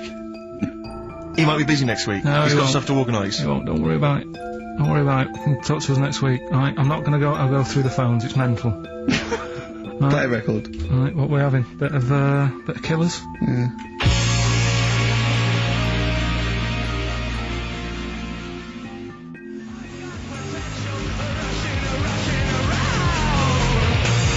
The Killers, somebody told me on XFM 104.9. Tell you what, talking of starving, I went to what is meant to be the best restaurant in the world on Oh yeah. Wednesday, yeah. Sure. You must be famished. Well, Jonathan Ross booked a table there. It came out, I think he's been trying to get there for a while, and I think there's a waiting list and everything, right? And it Well, was you can't voted- OBE, you're walking straight in. he can he's walked straight in with that, yeah. Me and Jane went along with him and Jane to the Fat Duck in Bray. Actually, it was voted the best restaurant in the world. Right. Okay. And it was incredible. I mean, it's across between a restaurant and sort of Barnum. They, Yeah. you know, just incredible food. But all the way there, I'm thinking, well, I can't eat stuff in normal restaurants. I don't eat red meat.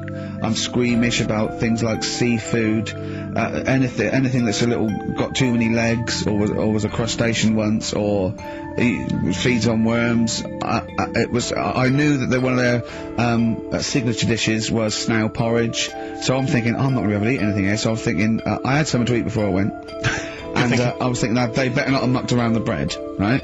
Got there, beautiful, and it was really quite fantastic, and I let them know straight away that I was a Philistine, and they really accommodated me. You know, I didn't have the snail porridge. They put mushrooms in my snail porridge, which is more of a risotto, and there's tasting menus and that, and it was really fantastic. But Jonathan, halfway through, on the way there, I don't like travel well. On the way there, he actually phoned me and said, "Why are we taking you to this restaurant?" Good point. Very good point.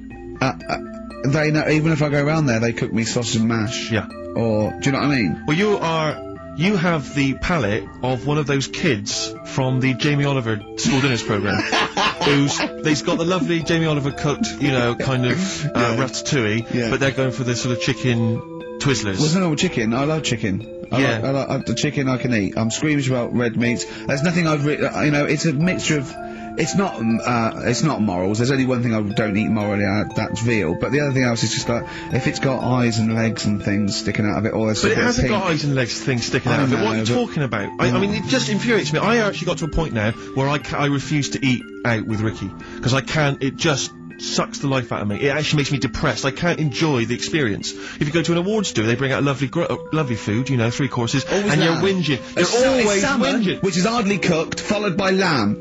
Lovely bit of lamb. Who doesn't think lamb is the best of all the meats? Oh. And you whinge, you complain, you look at Jane like a little boy who's like, "Oh Mum, why have you brought me here?" You are just It was, and I tell you, and I put it at I don't want to, badmouth people, but I suspect it's your family. I suspect it was your upbringing. I imagine, that if I came to your house, late 60s, early 70s, came round to your place in Reading, it would have just been the smell of chip fat. Just everywhere. Pervading, just one of those chip fat fires that's just, like you say, constantly, 24 hours a day, I used to eat just bubbling away. I used to eat beef and pork and that, and I used to have to, eventually, when I was getting sort of squeamish and getting older, I'd make her burn it so much that it was just like chewing on a piece of leather anyway, where I couldn't stand the sight of blood or something. A salad in your house would have been I'll tell you what a pickled onion and a packet of crisps. No, a salad in my house, right, was when it was summer, we were out in the garden, lovely salad, grated cheese, grated egg, 2 bits of beetroot with your leaf, a pickled onion, and a packet of crisps.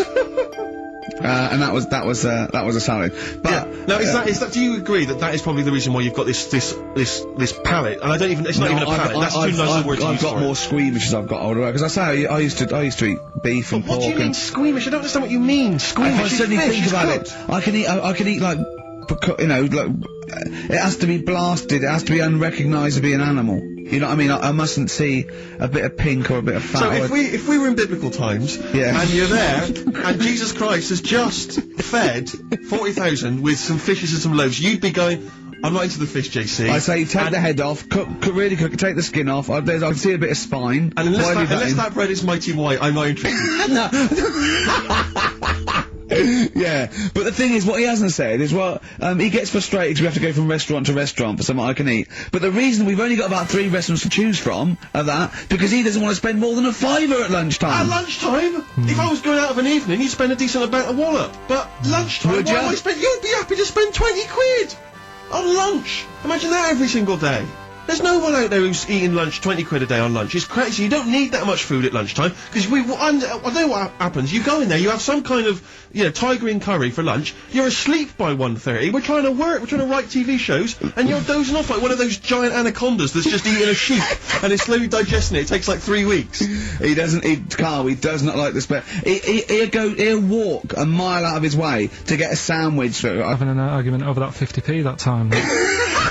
I don't want to bring that back up again. Here's the situation, Carl. I lent you 50p, and you decided you weren't going to pay me back. It should be to my discretion if I say, don't worry about it, Carl. You should offer me the 50p. Go, there's that 50p I owe you, and I'll go, don't worry about it, Carl. But you didn't even do that. No, it's the way that you were, like... I said, where's my 50p? You went, oh, you don't need that. That's not your decision to have. I didn't say that. I said, I don't think I've got it at the moment, or whatever. Rubbish. And you're going through my pockets and that. Rubbish. 50p. Ridiculous. You've just given him a keg of beer for free, hadn't you? Well, let's not go over it again. I just think value for money is important. Like, now, okay, so for instance, in the morning I have to get the tube, but you can get a travel card, zones 1 and 2, right? It's about £4.70, I think.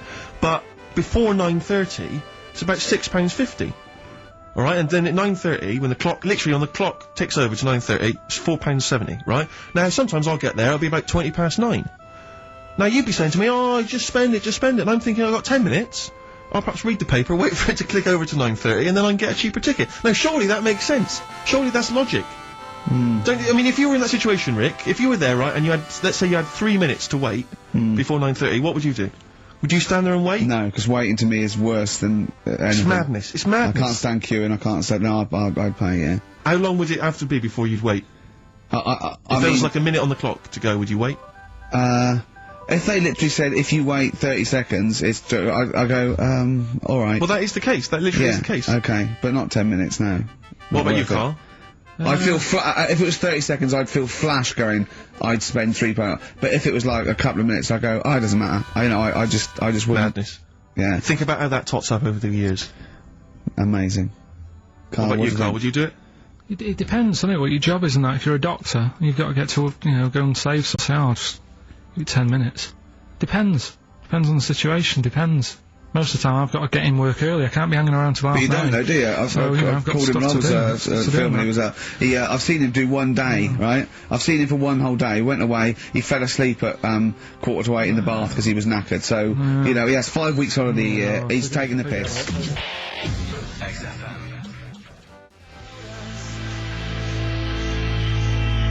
Feeder, pushing the senses. Quite a food-related sort of show, isn't it? It is. They're thinking of gluttony. Did you see in, I think it was Heat magazine, It was former Pop Idol winner Michelle McManus. Oh, yeah. She's lost a lot of weight. Oh, yeah, she's And, lost 5 stone, hasn't she? Pleased to see that the headline was, I used to eat 12 packets of Doritos a night. At night. 12 packets of Doritos. I just like the idea that you've got to 11 packets, and you're thinking, One more will do still a it. bit peckish. One more will do it. Yeah. yeah. Oh, Unbelievable. But someone sent in a couple of odds and ends news stories, you know, they've gleaned off the web. And apparently, Britain's fattest family have shed 23 stone. one of them died. Between the 5 of them, oh come on. Between the 5 of them, the Phillips family from Worcester weighed more than 100 stone. Jesus. Well, how many are there, though? They spent 5 of them, and they spent £300 a week on food. An evening meal consisted of an all-you-can-eat Chinese buffet and another ice cream stop at McDonald's. The mum, she was generally happy, like Carl is, but she said she used to get upset when she couldn't buy clothes for her kids because the shops didn't stock anything above XXXXXL. It says here, it says Mitchell, 13, was the heaviest of the 3, weighing 27 stone. By the age of 4, he was Britain's fattest toddler, weighing 10 stone. Is that competition still going? He broke 5 bikes. He broke 5 bikes by buckling the wheels. Oh, that's I know you're always embarrassing, kind of isn't fat kids, Carl. it? Chasing an ice cream van. yeah. But the bike just fell apart. Yeah. Who Wow. knows? Maybe now he's on that nude bike ride, you know, because he's lost some weight. Oh, that would be painful, That- wouldn't that it? would If be one of them extraordinary. buckles. Yeah. Well, I've got another food-related item here. Now, Carl, I got a little email via my agent, sent from someone here, okay, sent from someone at XFM, okay, and I won't say it, she just said, I thought this might be good for Ricky to use on Saturday, and obviously what happened is, Suzanne has sent you an email in the week, it was Wednesday, and you've returned it, but I think you've returned it to the wrong email address. You returned it to someone here, who of course immediately forwarded it to my agent for ridicule on the show. Don't panic, it's nothing that bad, okay? It's an email from Suzanne talking about your tea that night. Was Suzanne out on Wednesday night? Was the an England game or something? Yeah. So you were alone. You were home alone, were you, Wednesday night? Yeah. Did you enjoy your meal? Was it a quiche? Go on. Right. From Suzanne to Carl. Take the quiche and put it on the baking tray.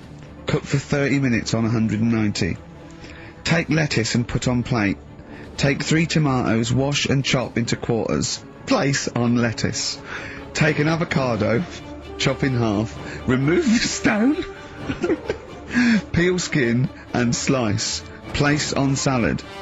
Put salt and pepper on and a dribble of olive and balsamic vinegar dressing. Right? In brackets, small bottle behind the cafetiere. Right, in case he's reaching for bleach. Yeah. That's it. Just gotta put everything else away. Right? Then sprinkle a smidge of parmesan on top. Remove quiche from oven, cut into quarters and put on plate. Eat. Oh, wow. Does she have to do that every single time? She's like, No, it's just that I'm not that good at cooking, right? And to be honest, that was a lot of hard work. I didn't bother warming it up.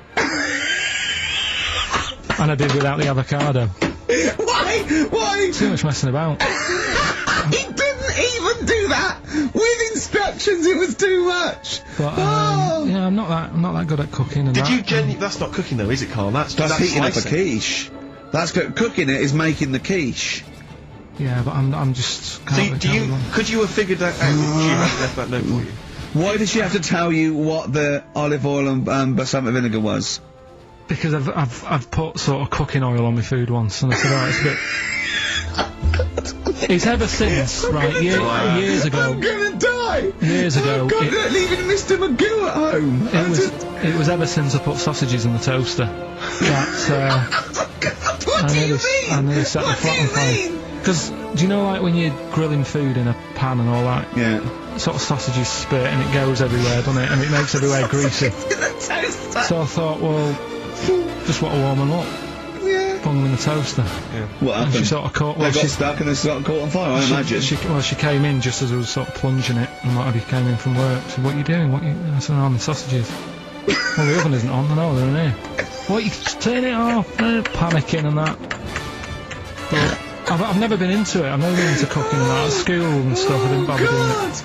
Oh, every time Suzanne comes home, she must think, please be the house still there. Yeah. Please not let me hear a fire engine as I come round this corner. Oh God, she comes and goes, oh God, thank God. I bet she's always happy to see you when she gets home and you haven't burned the place down or introduced some howler monkeys or something. What I Unbelievable. find extraordinary is there are people who are in sort of care in the community who don't need instructions No. on how to prepare food. Well, they can do it, yeah, you show them once. Yeah, they and they don't. learn it. Whatever you do, don't put sausages in the toaster, Johnny. Do you know what I mean? Yeah, and they they've don't- learned it. They don't put sausages in the toaster. Yeah. They put their fingers in. Yeah. Are we doing Rockbusters answer? Oh, Let's play a it's song. what, it's We'll what play- London's waiting I'll for. tell you what, we'll play a song and do Why not? Rockbusters, yeah. It's worth waiting Plus, for. have we still got Monkey News to come? Yeah. Oh.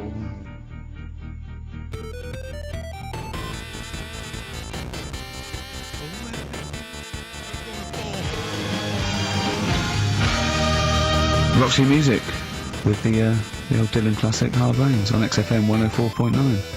Mixing it up, just mixing it up, Oh, mixing and yeah, matching. fair We've got enough. Neil Young, we've got a bit of Roxy Music, we don't care, do But then we? we're right up, bang up to date with some of the latest tracks from Feeder and the like, so... Yeah, big time.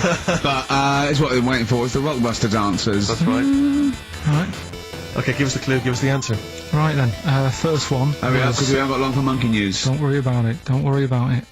First one. There's a vehicle over there that's It's changed. selling kebabs. Oh, it's changed, go on. Initial D. Yeah, what is it? That was Donovan. Okay. Alright, yeah, okay. Yeah. That Good. worked. I'll give you that. I'll give you that. Second That's a one. real clue. Well, they got it. Like they always do, so they're always real clues. Second one. You're asked if you want that bit of the egg, right? You think about it. Then you decide against it. I think I know this one. What was the initial again? Y-O.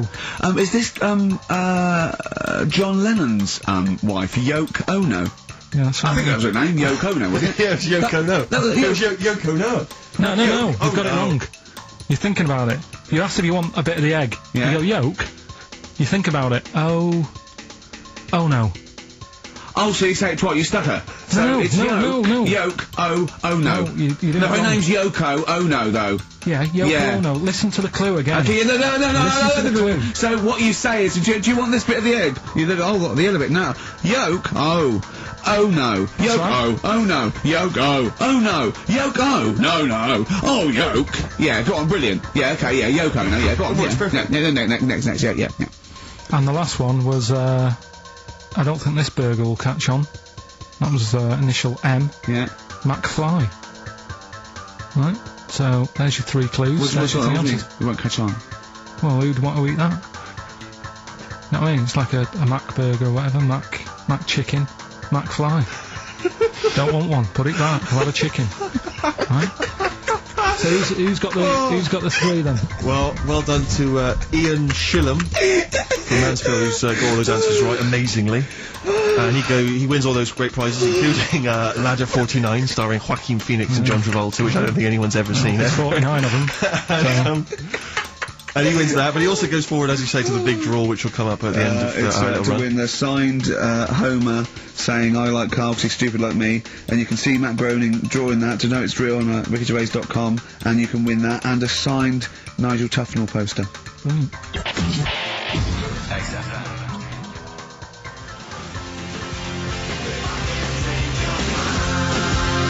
It's a Ricky and Steve classic on XFM, Sugar, If I Can't Change Your Mind. Brilliant. So listen, it's time, isn't it? We've only got a few minutes left, so you better play the jingle. Oh, chimpanzee that. Monkey news. So Monkey News, if you've only just started listening to the show. Oh, you poor fool. Monkey News is where Carl reports for us all the latest monkey activity. A headline or a word or someone he overheard in a pub and then totally embellishes it and makes it ridiculous and impossible. He believes it though. He believes every word he's saying. Let me say that before when you hear this, whatever it is, I haven't heard it, twaddle, remember, Carl totally believes it. Go on. Right, so anyway, right, I think it's in LA this happened. I think. Why does he think? So these people are in a restaurant having a lovely meal. There's one of them short and hairy, but totally covered from top to bottom in a spacesuit, so he didn't know it was a monkey. It's not one of the customers, one of the waiters? So they're having a lovely dinner, probably one of the best sort of dinners they've had, right? Yeah. So the waiter comes over, and it's like, can we just say I've had a lovely meal and that? Right, it's the chef. Because it is. Can we see the chef? Yeah. So can we just, see the guy who cooked it? Of course. Yeah. Short fella, hairy.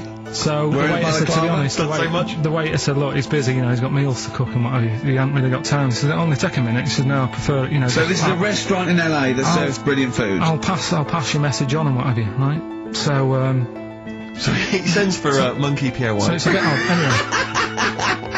So they go out, right? They go out to the car and they notice the kitchen door's open. Yeah. Right? Yeah, of course they do, because they're going to discover something that I don't know. So They're they going just, to this just out of interest, this where did this chef train before we see him or reveal what he might look like or like to eat? So anyway, so they pop their head in and think we'll just nip in and go, love fruit salad or whatever. So they stick their head in. We better see the human chef.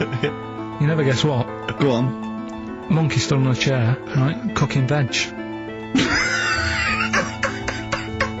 Right, so anyway, so they're like, what's going on here?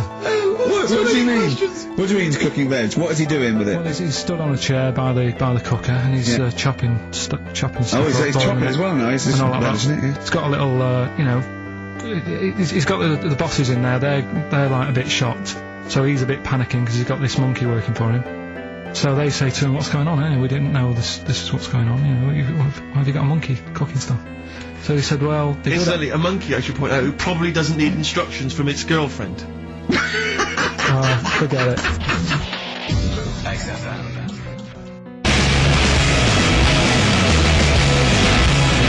Foo Fighters, Best of You on XFM 104.9. I'm Ricky Gervais, with me Steve Merchant and Carl Pilkington. Alright? Carl's had a bad week, I'll say that straight away. He tries to rule out stress in his life, but he's had a bit too much stress this week, haven't you? One, a phone call from his mum, stressed him a little bit. Right. Something he said in a magazine about his auntie, came back to haunt him. Auntie Nora? Don't name her. Oh, she knows who she is. No. Okay, we won't name her, right? We'll just say it's the one who farted for 5 minutes, and as he saw a skirt when he was young, and I found it like a split tennis So ball. it could be any of my aunties. We're that coming up, and also a bloke in Times Online, Chris Campling, did a review of the show, right, and basically said that Carl Pilkington is a creation of Gervais and Merchant. Well, if only that were the case. He said he started off saying he liked the show, he was excited, said it was a good show. A lot of the I'm already questioning his critical faculties. Yeah, exactly. And basically said that we didn't contribute much, or seemingly didn't seem to contribute much, and we couldn't sort of like ad lib or anything. We just laughed at, particularly me, laughed at Carl Pilkington, who was coming up with some quite funny stuff. Right? But then he has a twist on it. He goes, but the thing is, we're the puppet masters. He's a created person. We've created the persona Carl Pilkington for our own amusement. Right. He bases this on simply that we talked about, what was it we talked about? The Chinese not aging well, and you heard him talk about that on my DVD. But clearly I say, Carl, remember when you were talking about that? It's a news, remember in the week, and so he thinks it's all scripted now. Imagine if this show was scripted. I'd be ashamed. Yeah. If this show was scripted, I would send back the BAFTAs for the actual shows we've written, and I would say... I'm having a go at Chris Campling. He's nice about our other work. He likes The Office, and he likes my stand-up and everything, and he likes the show, but he's saying, because we're not spontaneous, we scripted this and invented Carl. So he's like, we've invented another Gareth. If we had created Carl, I would not have squandered a character that good on this poxy radio station. Absolutely. Also, does he know that we spend about 3 months on half an hour script? So how long does 2 hours of dribble? But the main thing is, as if this could be scripted, it's dreadful. It's shocking. Or maybe this is scripted. Hang on, you've lost me now. Let me just check the script. Maybe Chris Campling does not exist. Maybe I've made him up. I don't know what to believe. See, the name doesn't wash with me. What was his name? Chris Campling. Sounds odd. That's something that I made up. Campling's almost like a joke. It's almost like a gay name, isn't it? Or is it Campling? So I think this is scripted. Yeah. I think I've probably made this whole link up, and Carl is a creation. Campling, that's not a real name. I made it. I should have come up with something better. Yeah. Sorry.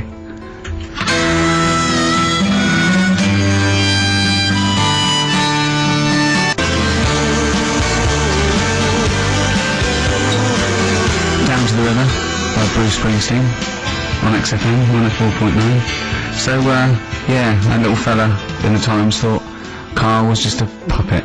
We created him. He's an actor. What's his actor's name? Brent Hogwell. we got him from a Spotlight. Brent Hogwell.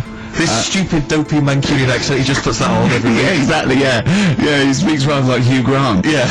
And we just got this whole world around him. We set a whole. What do you think about He that? had his head shaved. Exactly. Yeah. So yeah, would he think that, you know, maybe if he's looked online and seen me head, and he's noticed how round it is and that, does he think it's sort of been, you know, morphed into that shape just for the show, just for 2 hours on a Saturday? Yeah. You spend 5 hours in prosthetic makeup like John Hurt in The Elephant Man. Everything about him was made up. Yeah. We created him, we created the world. Oh, because I remember coming up with Auntie Nora. Oh, yeah. You said, Rick, we need another character. I said, what about giving it an Auntie Nora? Doesn't sound convincing, I said. Yeah, and you said, what is it about? I said, well, I don't know, she farted for 5 minutes and she's got a fanny like a split tennis ball. No one's gonna believe that. Yeah. Oh, that brings us neatly. Well, let's put that to bed now. So, Chris Campling, honestly, we do not script this shambles of a show, and Carl Pilkington really is like this. If you want, you can meet him.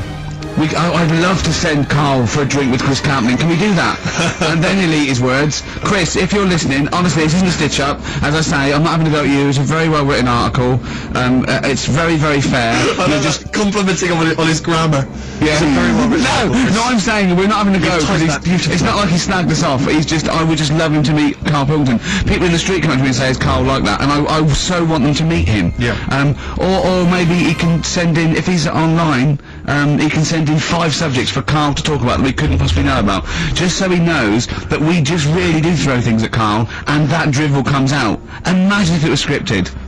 But anyway, so Chris Campling, or anyone who knows Chris online, get him to email us, and with 5 subjects that Carl can talk about. That's a good idea, isn't it, Carl? It is like I'm the Elephant Man, the way I'm being treated now. Just sort of like... I scripted that. I wrote that joke last night. Are you sure? Was it yours? I don't know, I'm not confused. Carl enters and says, "I'm like the Elephant Man." Hang on, let me just check the credits on the script. I'll tell you what though, Steve, I Go on. found out about the Elephant Man. I Go was on. talking to Ricky. What? You know, the only bit that was normal, wasn't it? Oh yeah, no, it was in the film. You know the bit in the film, I was watching it one day, it was on, and I said, "Look, your favourite film's on." And it came to the bit where he was being exhibited, and he was naked behind the screen to all the doctors. Go on, what did you say? And there's a bit where he goes, and strangely, the only thing that is normal are his genitals. They're untouched by this disease. They are totally normal. Right, what did you say? It's a bit annoying, isn't it? It's like the only bit that you'd want as an elephant. The only bit you'd want that was like, like an elephant. Yeah, no, I can see and he said, and he got the head. So other stressful things. So anyway, what's the Auntie Nora thing? Sorry, Auntie X. Auntie X. What did she, Yeah. why is she upset? Well, he mentioned her in Zoo. He did this thing for Zoo magazine, and he mentioned about when he looked up her dress. She had a... Yeah, by accident, remember? I'm not suggesting you were going around looking up your elderly relatives' dresses in case they weren't wearing... For people who've not heard Carl talk about this in the past, just explain quickly again what we're talking about. He didn't want to talk about it at all. When I was a kid, right, Auntie Nora used to come around. My auntie used to come around. As if there's any ambiguity now. Yeah. My auntie used to come around and stay, right? And I'm sat on the floor watching the telly, right? She's sat on the sofa with a caftan on. I turn round, right, and it was there. It was looking back at me, right? And we've mentioned this, and Ricky sort of said, "What did it look like?" And you know, a split tennis ball came to mind. That's what we talked about, right? So anyway, Zoo magazine, when they did the interview. And she's the one that used to put a valance on everything, isn't it? Well, not everything, obviously. So anyway, so I've done this. So you did an interview in Zoo. Yeah, and like they said, you know, it was like, you know, do you plan stuff and do you worry about stuff when, after you've done the show, you're worried you've upset anyone. And, you know, I was saying, really, I forget people are listening. And, you know, we're just having a chat with mates and that. I said, but now and again, I do worry, when I'm on the way home from the show and that, and I'm thinking about what we've talked about. And I was saying, you know, the Auntie Nora incident. Watergate. And anyway, so this was in there, right? And I was saying in the magazine, you know, but I think I got away with it. She doesn't listen to the show, but you know, and I don't think she reads Zoo magazine, so She's more of a nuts woman. Sure, yeah. so anyway, so my mum called up the other week, right? And she goes, wish you wouldn't, you know, talk about Auntie Nora and that. And I was like, oh, so how do you know about that? She goes, well, one of your cousins have called us up and said they've read the article about it. So yeah, that's why we don't want to talk about it, really. So he stitched you up. So do you know what Auntie X has made of this? Do you know if she was upset or not? Well, she doesn't know about it. Because, I mean, maybe she's always thought it looked like a split tennis ball. Maybe you're just in sync, you know, because you're relatives and stuff. Maybe she knew instantly. Even if you hadn't named her, she'd have thought, hang on, I farted for 5 minutes once. Yeah, that's not going to be ambiguous, well is it? be me. If you hear that, like, someone who farted for 5 minutes and's got found like a split tennis ball, you're going to go, I wonder if he means me. Yeah. You're going to remember Or that. Auntie Jackie. It could be Auntie Jackie. Oh, God. And he got in trouble, you know, last week when he was going to the wedding? Let's talk about it. Okay. Yeah. Is that a cure? I love it. In between days, XFM 104.9 with today's too much with Carl Pilkins.